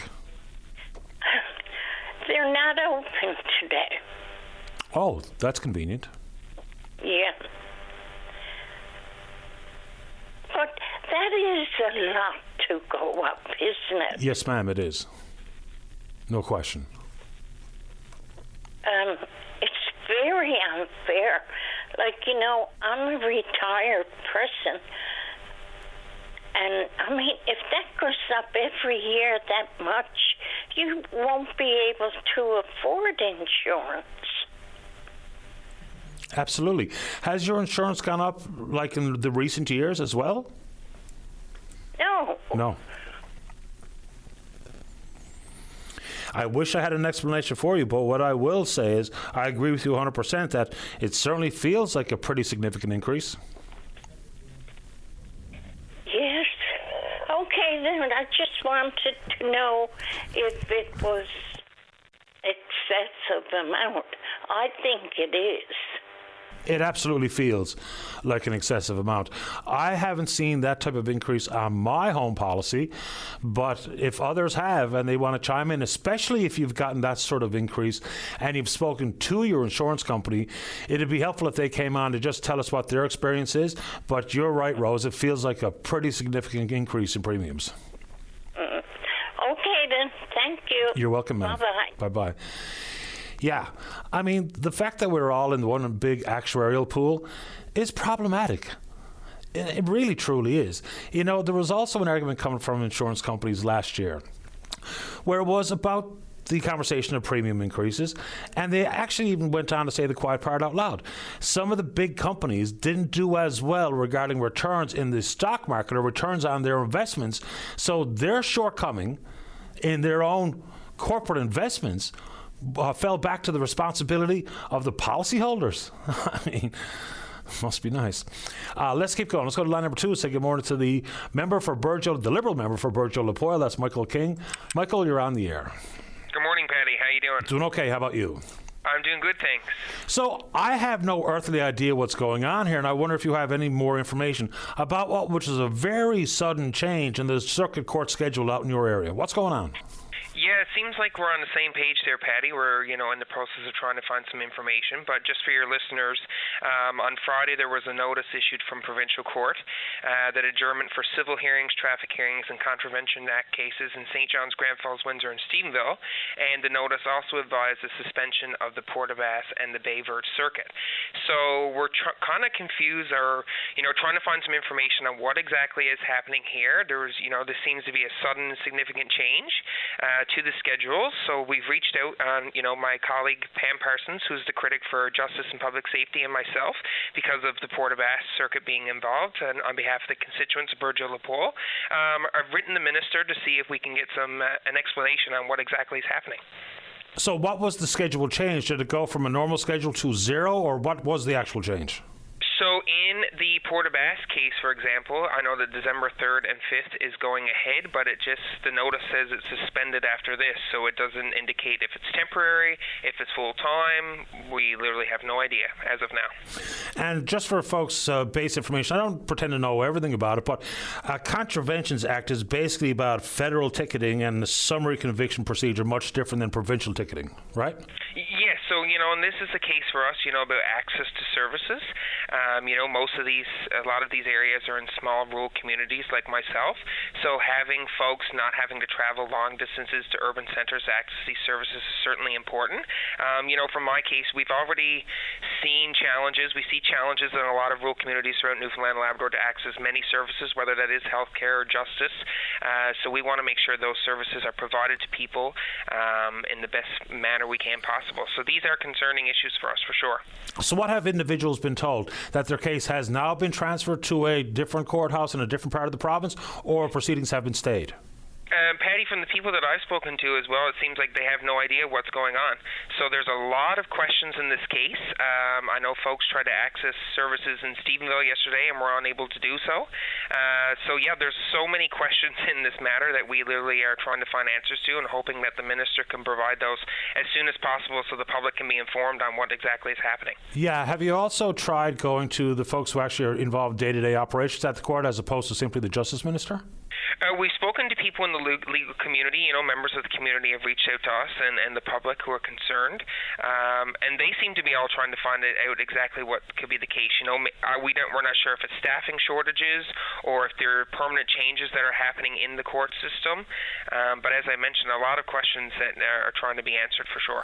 Yeah, so we'll try to get the answers too, but I guess for folks who have not been given any information about their case being transferred or dates reset or whatever the case may be, you're not going to find yourself in any legal jeopardy necessarily because they owe you the information. You're not the one who sets the docket. You're right. So for individuals who are worried today, hopefully between yourself and myself and whoever else is working on this file, we can get them some answers, because just being involved in the court system, whether it be small claims or traffic court or more serious offences, it brings a fair amount of anxiety in the first place, let alone when you have this sort of scheduling that's changed abruptly. Definitely, and trying to, work the system itself, like you mentioned, is very challenging. So we want to make it as easy as possible for people to get their hearings and their cases heard as quick as they can and efficiently as they can, so they can deal with these issues. From my fear, for example, as I mentioned in our press release, I'm concerned about access to services in rural Newfoundland and Labrador. I'm not sure if this is the first step in which this government is going to take. I really hope it is not, but I guess we'll see what happens down the road. I appreciate the time. If and when you have an update, please do indeed share. Certainly, Patty, myself, or like I said, my colleague Pam Parsons will certainly give you a call when we hear some more information. Appreciate it. Thank you, Michael. Thanks, Patty. You're welcome. Bye-bye. Michael King, the Liberal member for Burgeo-Lafoyle. First time in a long time there hasn't been a member named Parsons. Between Kevin and Andrew, of course, held that seat for a long, long time. Before we get to the news, let's go to line number 4. Good morning, Darryl. You're on the air. Yes, a fella called in there a couple of weeks ago. His daughter lost her glasses. And I picked up a pair, well, he said on the West End, I picked up a pair down on Duckworth Street with blue-rimmed glasses. Yeah, because they were blue-rimmed glasses that were lost. I'm pretty sure. That was Dennis O'Keefe called, wasn't it, Dave? Yeah. Pardon? Okay. Appreciate the heads up. Just describe them a little clearer, so that if someone who actually lost their blue-rimmed glasses, they were found on Duckworth Street. What do you got? Right, blue-rimmed glasses, but the arms on them are sort of pink. Okay. So if you want to give my number, you certainly do that. Yeah, Dave's got it here. So if anyone calls looking for their lost blue-rimmed pink arm glasses, we know where they are. Darryl found them on Duckworth Street. Fingers crossed they get them back to the rightful owner. Right. Thanks, David. Or Darryl, pardon me. Okay. All right, there we go. Okay. Bye-bye. Bye. And what has kind of got some attention was, inside the criminal justice system, not only some of the potential vacancies insofar as judges go, but it's also what's the status of trying to add more attorneys to the Crown Prosecutor's Office. You've heard it described. What's the gentleman at the helm of that? Sean Patton, is that his name? So he's painted a very clear picture, and it was not ideal, about the actual workload for individual prosecutors, and then the fact that some of the more senior prosecutors have decided, based on said workload, that they're just going to look for greener pastures elsewhere.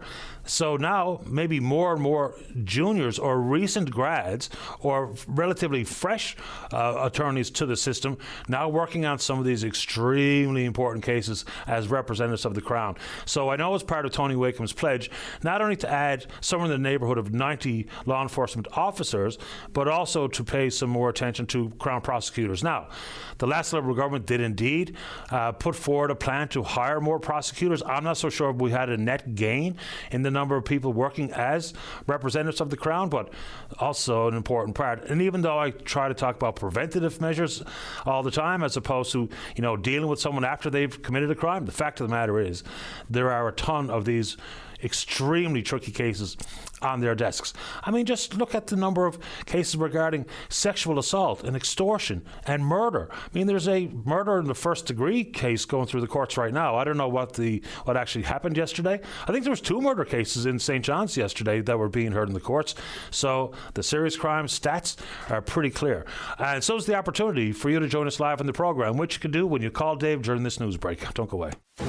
You're listening to a rebroadcast of VOCM Open Line. Have your say by calling 709-273-5211 or 1-888-590-8626 and listen live weekday mornings at 9 a.m. Welcome back. Just to follow up on the conversation we had with Michael King, who's the Liberal member for Burgeo-Lapoil, and that's about the change to the provincial court circuit court schedule. This is from Brian Callahan, who covers the courts, of course, for us here at VOCM. Told by the government that a full explanation by the end of today as to what exactly is going on there. So at least there's one forthcoming. Just heard Sarah read a story regarding a taxi cab incident, which gives me reason. It's just weird how many coincidences happen in a run of a day. So I'm scrolling through Twitter as Sarah's reading the news, and I come upon a tweet from Uber Canada, which says 84% of riders say safety is the top reason why they choose Uber. Boy. There's been plenty of examples of some unsafe conditions regarding getting in an Uber or other ride sharing, whether it be Lyft or Uber or otherwise. So that's one thing. Secondly, as pointed out by people who are in the cab industry, the traditional taxi cab industry in this province, is the difference between the process to be a cab driver and to be an Uber driver. For one, they all have to get a criminal background check. But then the other check that goes into examinations of any reported sex-related crimes is not required by an Uber driver. Now, the government goes on to say that it's up to the company, and the company themselves can require their drivers to get it. But the fact of the matter is, if safety is a concern for the riding public, and of course it is let's level the playing field. Let's make sure all of the background checks of all varieties are required to drive a traditional cab and or an Uber, which also leads into some of the instances reported, especially in the downtown of St. John's, is the number of what they call fake Ubers that are out there. So you can go to Amazon, buy an Uber sticker and put it on your dashboard and pretend you're an Uber driver, and they're actually approaching people downtown who are looking for a cab or looking for a ride and saying, well, I'm an Uber, if you want to get in. That's not how it works. We all know, if you've ever used Uber in the past, you have to go through the app and order one. Like if I go to Toronto and I leave Pearson International Airport and go to an Uber lane, if I just go up to the Uber and say, can I get a ride? They'll say no if they're an actual licensed, registered Uber driver, because the process is clear. You have to request the Uber. So if anyone approaches you, even if you're desperate for a ride, be very cautious in whether or not you're going to get in that car. Because if they say to you, hey, I'm Uber, do you want a ride? They're not. It's not how the process works, and it's not how the app works. So it's remarkable that there's a cab story, and I'm thinking rideshare, and right there, right in front of me, all of a sudden in my doom scroll on Twitter is an actual ad from Uber Canada. So, and yeah, I mean, the traditional cab companies, I heard Chris Hollett talked about the Christmas or the holiday season and access to cabs. He says it's going to be there. And of course, if you like the convenience of an app, then they also have a pretty effective and easy to use application as well. Let's keep going here. Let's go to line number 1. Bernard, you're on the air. Good morning, Paddy. Morning to you. No, I sent in a notice last night, I guess, just to from Cornerbrook, that the Cornerbrook Curling Club has open curling every Tuesday night at 7 o'clock.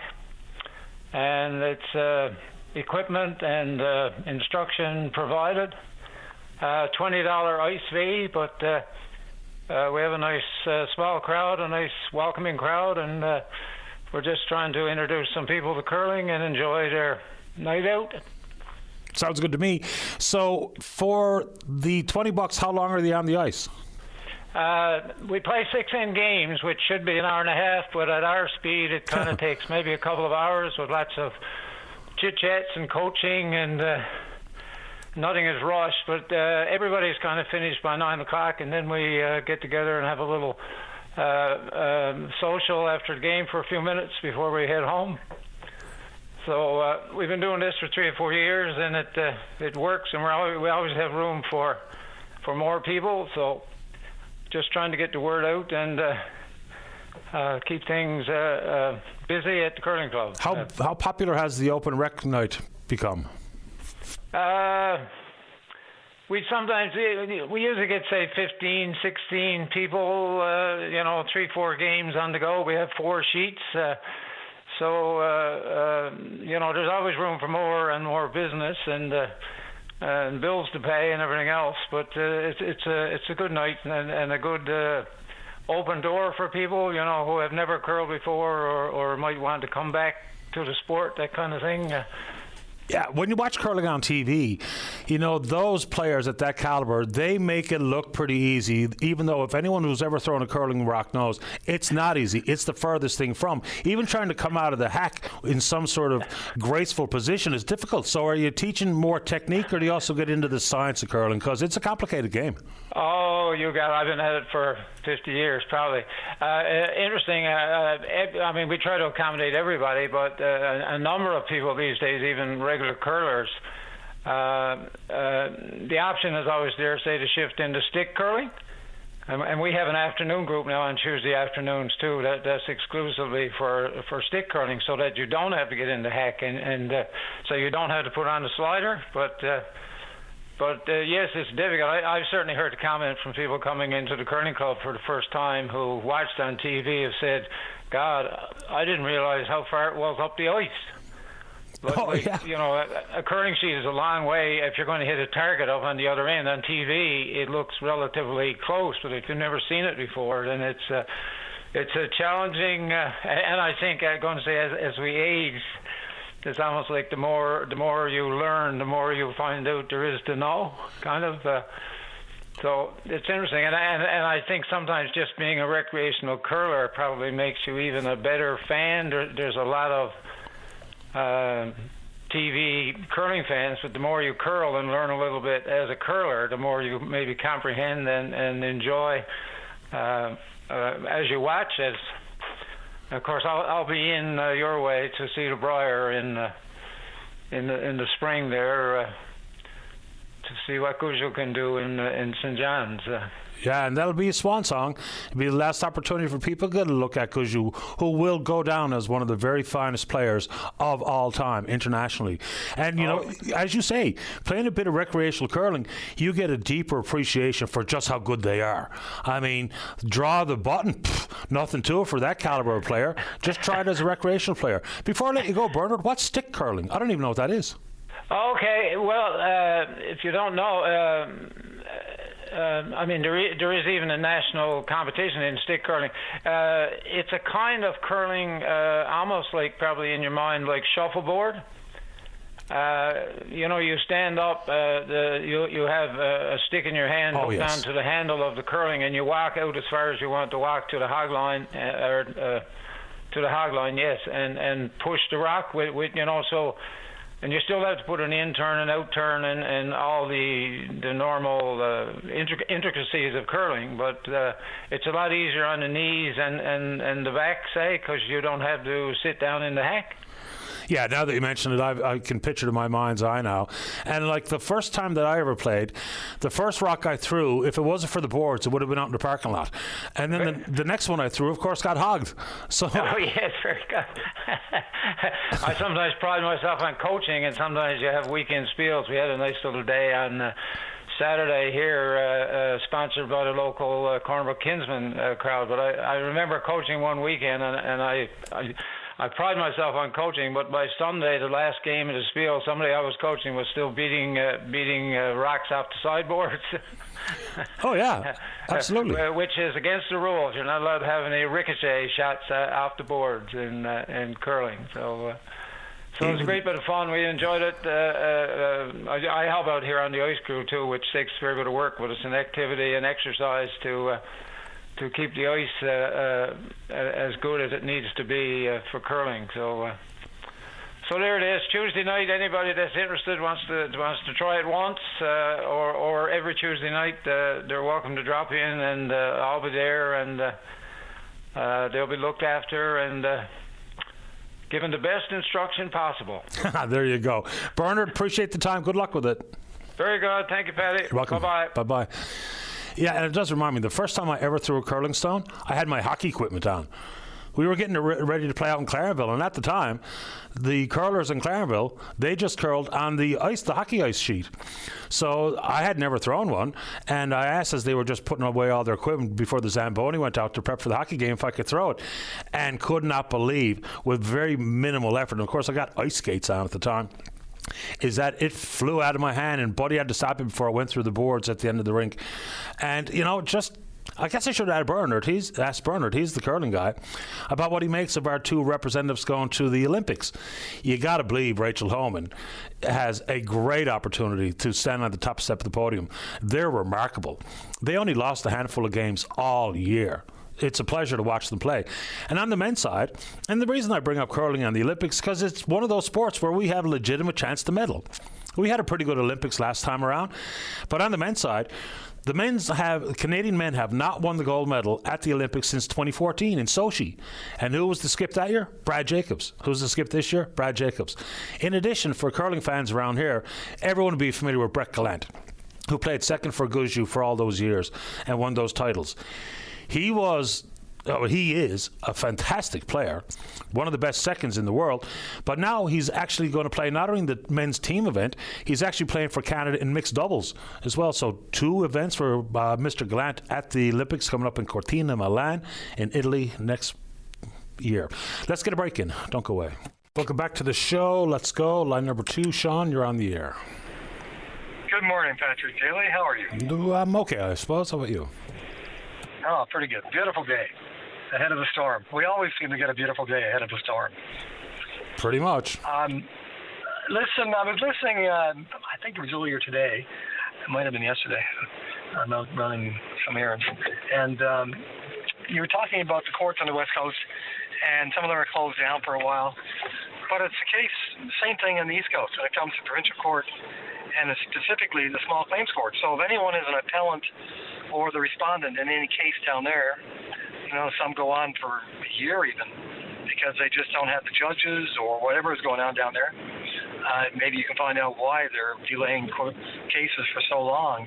But there are cases going on for a year or more. And if you have a case where you're owed money and someone's trying to avoid paying it and so on, it can be pretty frustrating when you've got to, wait so long to get your proper justice, and justice delayed is often justice denied.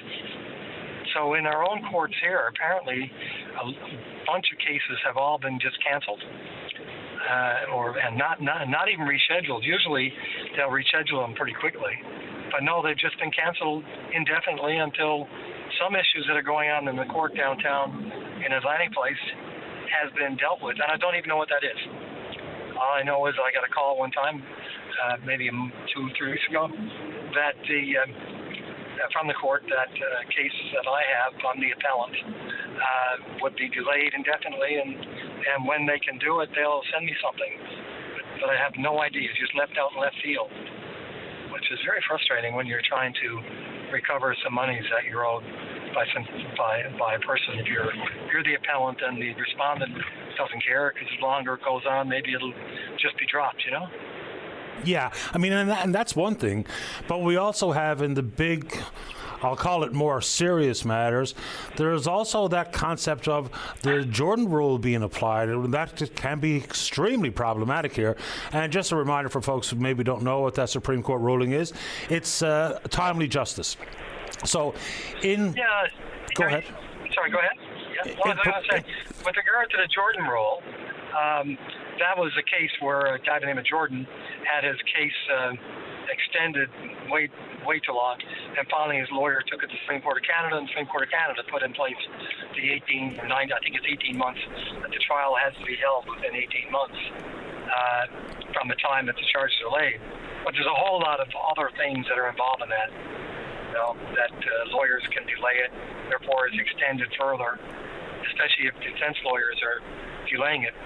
I'm not so sure that the Jordan rule applies to the small claims court. It doesn't. Maybe you can find out. It doesn't. It's just for criminal proceedings. And not to split hairs, but this has changed everything with the way that law enforcement even operates, because the clock starts ticking when the evidence is sworn.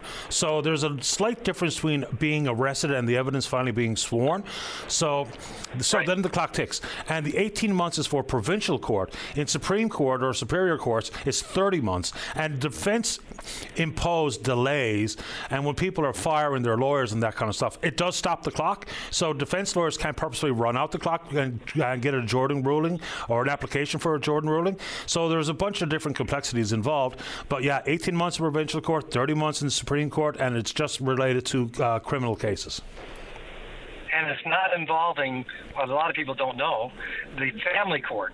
So nothing rips apart a family more than when a lawyer decides to drag it out as long as that person can do it, so they can drag it and just keep getting paid for all the different postponements, sometimes up to 10 plus years, because, you know, the lawyer just says, no, like we'll just keep delaying this now until he or she finally gives up and gives in. So there's no timeline either in the family court, and right now I think it's as much as 2 years before you can get a case heard in the family court when it comes to actual trial. If you're just going to get a postponement, you know, like it's called a case management hearing, then that can get done fairly quickly. It's usually very short. But when you need a trial that might go on a couple of weeks, you could be a year to 2 years or more, and your whole family unit is totally disrupted. It's bad enough where you've gone through an unfortunate divorce or going through one, and kids are involved or maybe not involved. It's still very difficult on people's nerves and especially on their pocketbook. Really expensive, you know. Sure. And some of those things regarding, and this is mediation week, I think is what it was called last week, and this is specific to divorces, what have you, is why we tried to help promote that particular information session as well, because there are options available sometimes. And you mentioned Jordan rulings and timelines, what have you. Nor does it apply to civil cases involving, whether it be you're trying to deal with governments or corporations. That's where we see the absolutely heavy hand of justice, where the folks with the deepest pockets can wear you out. Being involved in a court proceeding is expensive. And so if you're trying to deal with a company or a government, they more often than not will just simply wear you out. They'll run out the clock and they'll run out your pocketbook. And that's so true. I've heard it over the years, being a criminal journalist and a guy who covered the courts for years. It was bad back then. It is so bad now in all the courts. It's just outrageous, the amount of stuff going on down there. And now nothing going on in the provincial court and the small claims court. Everything is put on hold. Yeah, it's a tricky system, and I try to avoid it at all cost, pun intended. Appreciate the time, Sean. Anything else this morning? Okay. I just want to say, like everyone get ready for tomorrow. I don't think we're going to see a lot of snow in here, but, whatever you can do. If you don't have snow tires on, if we do have some snow, probably a good time to stay put until you get them on. I heard you yesterday talk about how bad it was, all the accidents in the last little rainstorm. Boy, when we get a bit of snow on the go, and people are going to be a little bit too quick on the pedal, they can find themselves in some serious crashes, and, it's not good.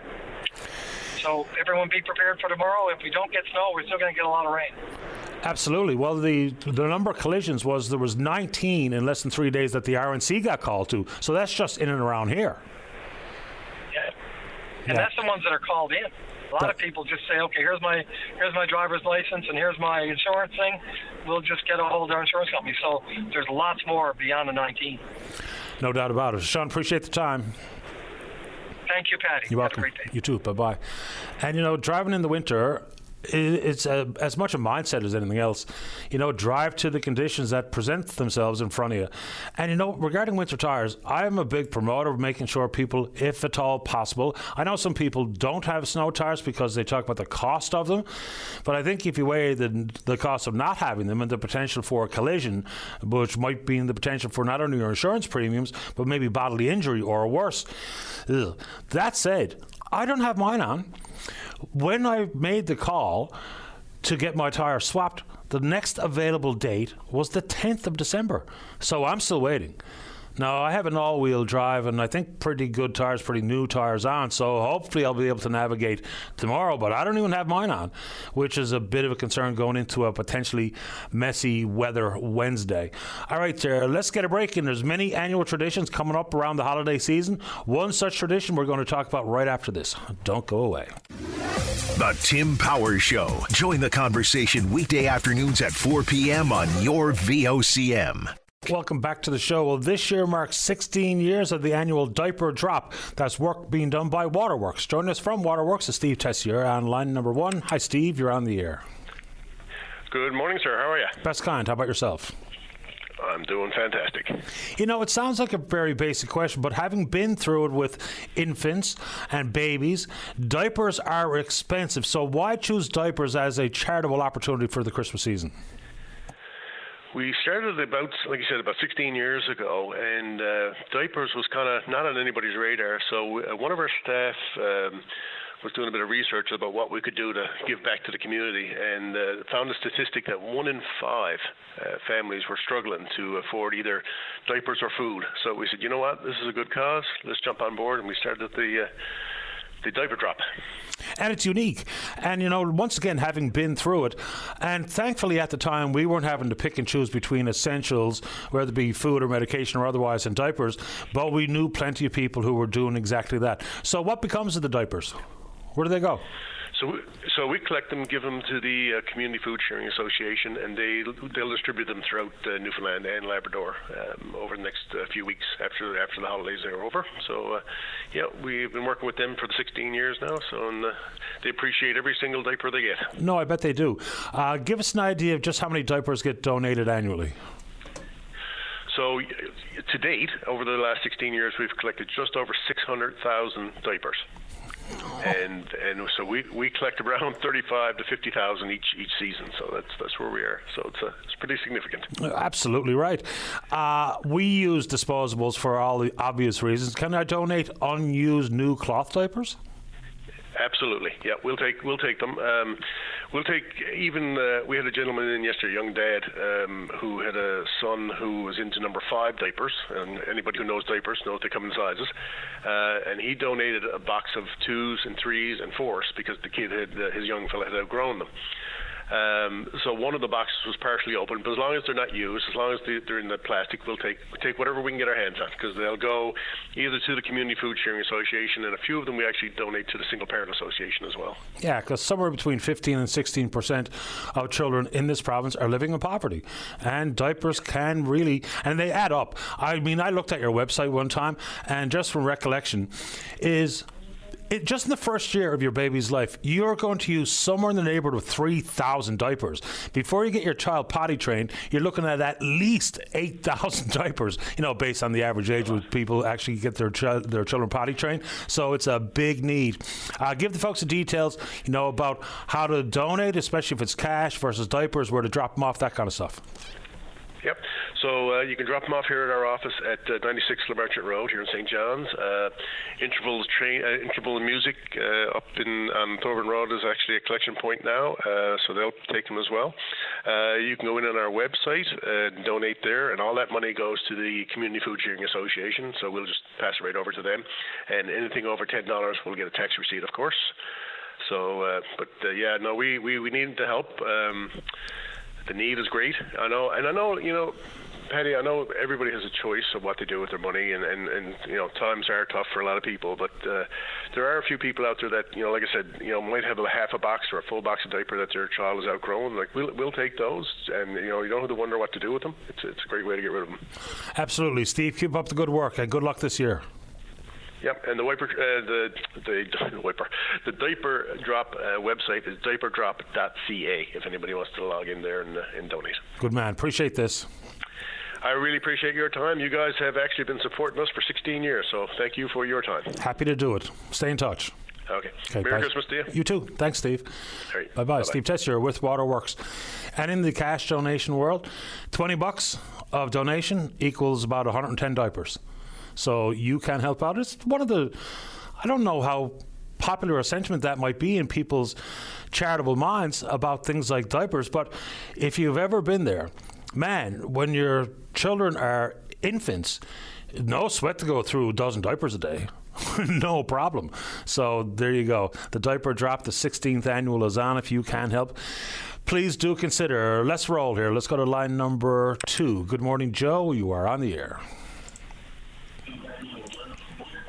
Hi, Joe. Joe on line number 2. Good morning, Paddy. Good morning to you, Joe. Nice day, innit? So far, so good. Calm before the storm. Yes. Yeah. Paddy. Yeah. That $1,551 we supposed to receive. Now, I phoned every number, Paddy, and I can't. They're all telling me we're not going to receive it.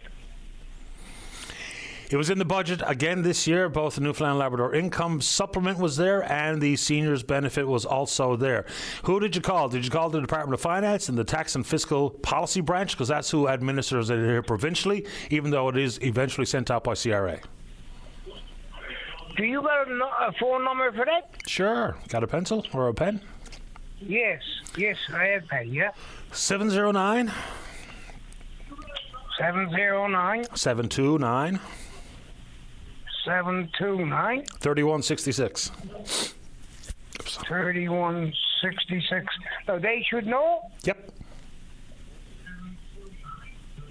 They will know. Paddy, thanks a lot. No problem at all. Good luck. Yeah, you have a nice day. You too, buddy. Bye-bye. Yeah, bye. So, I mean, we get a lot of calls on that. But hey, that bit of money can be extremely helpful. So the basics of that, once again, it's all based on whether it be a single or a couple. It's family net income of up to $30,078. Prior to that increase on the threshold point, it was just over $29,400. And that's the maximum benefit is $1,551, up from $1,516. The incoming government, Premier Wakeham, has pledged to increase it by 20%. I suppose that probably isn't going to happen until next year's budget, but that's the plan. Now, it does have a floating target. The maximum benefit is afforded to folks with the net family income of $30,078 or less, but you're still eligible all the way to net family income of $43,380, obviously with a reduced benefit coming. And it comes quarterly. GST Day, that's when you get your seniors benefit as well. And I probably shouldn't be assuming much, but with the 20% pledge of increase by Premier Wakeham, I suppose that comes with needing to put it in a budget, which will be whenever, next March, next April, something along those lines. But on that front, it also brings me back to the $10 a day daycare. The subsidies that are out there to develop or to do the renovations required to open up a regulated daycare. We're out of money. The amount of money that was set aside for that initiative is now dried up. And we're told that it cannot or will not be replenished until next April. There's obviously mechanisms available to replenish some or all of the fund for all of the applications that are outstanding, because we know that we need the daycare spaces. And even when the government releases numbers about the numbers of spaces that have been created in this calendar year, 1,450 spaces have been created. But they're not all up and running as of yet. So there's a long way between created and a space being occupied. And again, I think this would be helpful if government, and this is throughout the full gamut of government, not just daycare spaces, when we talk about the numbers of doctors added or nurses added or childcare spaces added, we also need the other number. How many doctors have left or retired? How many nurses have left or retired? How many daycare spaces that were in operation on January 1st are no longer available? Because the only number that really matters is the net number. Whether we've gained net number of doctors or nurses or childcare spaces or social workers or psychologists or medical technicians, whatever the case may be, we always hear the numbers added. We don't ever get a real clear understanding in the same news release or conversation about the numbers lost, because that's also obviously an important number. All right, final break of the morning coming your way. Still a segment left for you, the topic up to you if you are in the metro region. 709-273-5211. Elsewhere, toll-free long distance, 1-888-590-VOCM, which is 8626. We're taking a break, and then we're coming back. Welcome back to the program. I was just asked if there's a difference in the number of diapers required if you are a breastfed baby or not. I don't really know. And far be it from me to talk about breastfeeding with any position of authority because of, obviously. But we used to have a lady that called every now and then promoting breastfeeding. So you can read reports from Health Canada, the American Academy of Pediatrics, the American Medical Association, the World Health Organization, and people who promote breastfeeding as opposed to not. Now, it's a personal decision, and maybe it's not a possibility for some mothers. And again, it's not for me to get into your business as to whether or not you do it. But at the time, she shared some pretty interesting statistics as it pertained to breastfeeding. And again, you do as you see fit. It's your child, your body. Some of the transfer from mother to baby regarding antibodies and some germ-fighting factors. So as a result, breastfed babies, as you read in the American Academy of Pediatrics, they reduce the potential for infections, including ears, reduce the bouts of diarrhea, meningitis, some other respiratory infections. They also talk about protecting babies, not in full, but a greater level of protection associated with things like allergies, asthma, diabetes, sudden infant death syndrome, SIDS. So again, it's just an interesting question as to, does it reduce or increase the number of diapers if and when my baby is breastfed versus not? I don't really know the answer. I know breastfeeding and breast milk is more easily digestible, so I suppose that plays a role in the amount of content that you keep in your body, I suppose is the right way to put it. I wonder where that lady is. She used to run like a breastfeeding support group, if I remember correctly, and every now and then she'd call in with the most recent updates and recommendations. But again, as a man and not your partner or your husband, it's not up for me to tell you what to do. I was just reading out some of the things that, or recalling some of the things that I read in the past. Final word this morning goes to line number 1. Doc, you're on the air. Good morning, Paddy. How are you? Couldn't be better. How about you? Couldn't be better, Vi. It's a beautiful day out. We might get a bit of snow tomorrow. We might not, but whatever we get, and we go on from there. Yeah, wintertime it is. Yeah. So, now I figured I'd touch base with you, and in particular about Sullivan's chat with you this morning. Sure. Yeah, I found it was a really, really good insight into where the PC party, the Wakeham government, should go, and an independent review of the MOU and the kind of direction they should go in, and he's hoping that they will go in. Yeah, well, for me, I think as a concept, I get the independent review. I understand the thought process behind that. But until we actually know what the terms of reference are, we're basically just flying blind. We don't really know what will be reviewed. Like, if the terms of reference say, did we get the best deal ever, this will be a waste of time. So I'd like to see the terms. Yeah, and you know, the whole, and I've heard Tony Wakeham, Premier Wakeham, say this a number of times, and I agree with him.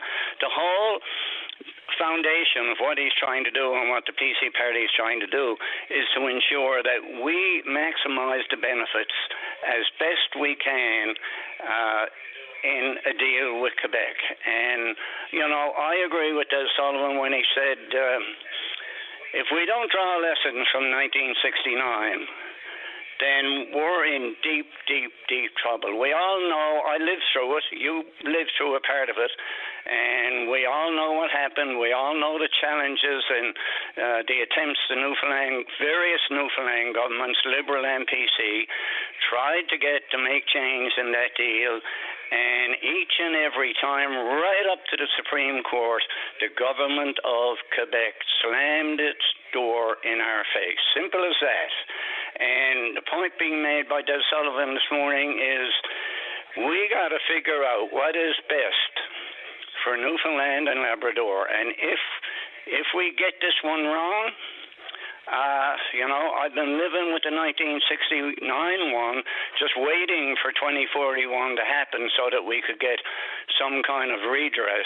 Now, if we can get it early and we can get a good, solid deal for Newfoundland and Labrador, if we can maximize and have an independent, really, such as you suggested, a really high-powered independent review, and it comes back and says, this is a great deal, we think you should take it, then that's the direction we need to go in. And I find it fascinating, the position being taken by some of the Liberal MHAs who are still in the House after 10 years and had a chance to do a whole lot of things in 10 years and never did it. And if I can paraphrase what I think their position is, I'd put it this way. We got to take this one, no matter what it is, because another one may not be there for us if we delay. In other words, any deal is better than no deal. And that's the message I'm hearing from the Liberal MHAs who are really high-powered impatient. The Tony Wakeham government was sworn in on the 29th of October. They've been in power for a month. They haven't even had time to get their toes wet, let alone their feet wet. And every other day, from the former premier to some of these cabinet ministers, they are picking away on little items and talking about how important it is for the future of Newfoundland and Labrador that we accept this MOU so that we'll have money to spend in the future. Yeah, I can't speak and for... And that's why we're in debt to the degree that we are. I can't speak for any Liberal member of the House of Assembly, but in fairness, Premier Wakeham and the party, they've had plenty of time to understand the MOU as best as possible. I mean, they really have. And so to talk about sending it to an independent review, I would have preferred, even though you're right, they've only been government for a month, but with the off chance of winning, having some further thought about the terms of reference and who and how this is going to be independently reviewed, I don't think is asking too much, because they pledged it. It was one of the key promises on the campaign trail, especially because one of the key planks in the Liberal platform was the MOU. Final comment from me. I agree with that, and I think that's going to be forthcoming. I hope that's going to be forthcoming before the end of this current year, by the end of December, and then we still have a few months. Let's assume that there are some things when the review is done. There are some things that we need to renegotiate. Then we put a process in action right away to go down that road. And if it comes back as an independent review again, that it's a good deal, it holds a lot of promise, a lot of benefits for Newfoundland and Labrador, and it's a good deal too for Quebec, then we negotiate that and try and get it done before a new Liberal government comes into power, likely in 2026. So I would hope that between now and the end of December, we'll have exactly what you just put forth. Yeah, and I don't subscribe to, any deal is better than no deal. I don't buy that. I don't think that's a proper way to think about anything under the sun, including hydro on the Churchill River. But, whether people like it or not, just part of the reality is here, Legault and the coalition d'Avenir are going to lose. They are not going to hold government. The Parti Québécois is going to win in Quebec, and if they do, their leader has already said he's going to tear it up. So I'm not saying we should sign just because, but the deal is gone for all intents and purposes next fall. I think they have to go to the polls sometime October of 26. And so that's just a fact that's been well documented in the media. Final 10 seconds before I got to go, Doc. Okay. Let's just hope that everything works out. We end up getting a deal before April, and it's a deal that is really, really promising for Newfoundland Labrador, for years into the future and helps us pay off our debt, then let's hope for that and hope for a better year in 2026. Appreciate the time. Thank you. Thank you, Paddy. All the best. Bye-bye. Bye now. All right, good show today. We will indeed pick up this conversation again tomorrow morning right here on VOCM and Big Land FM's Open Line. On behalf of the producer, David Williams, I'm your host, Paddy Daly. Have yourself a safe, fun, happy day. We'll talk in the morning. Bye-bye.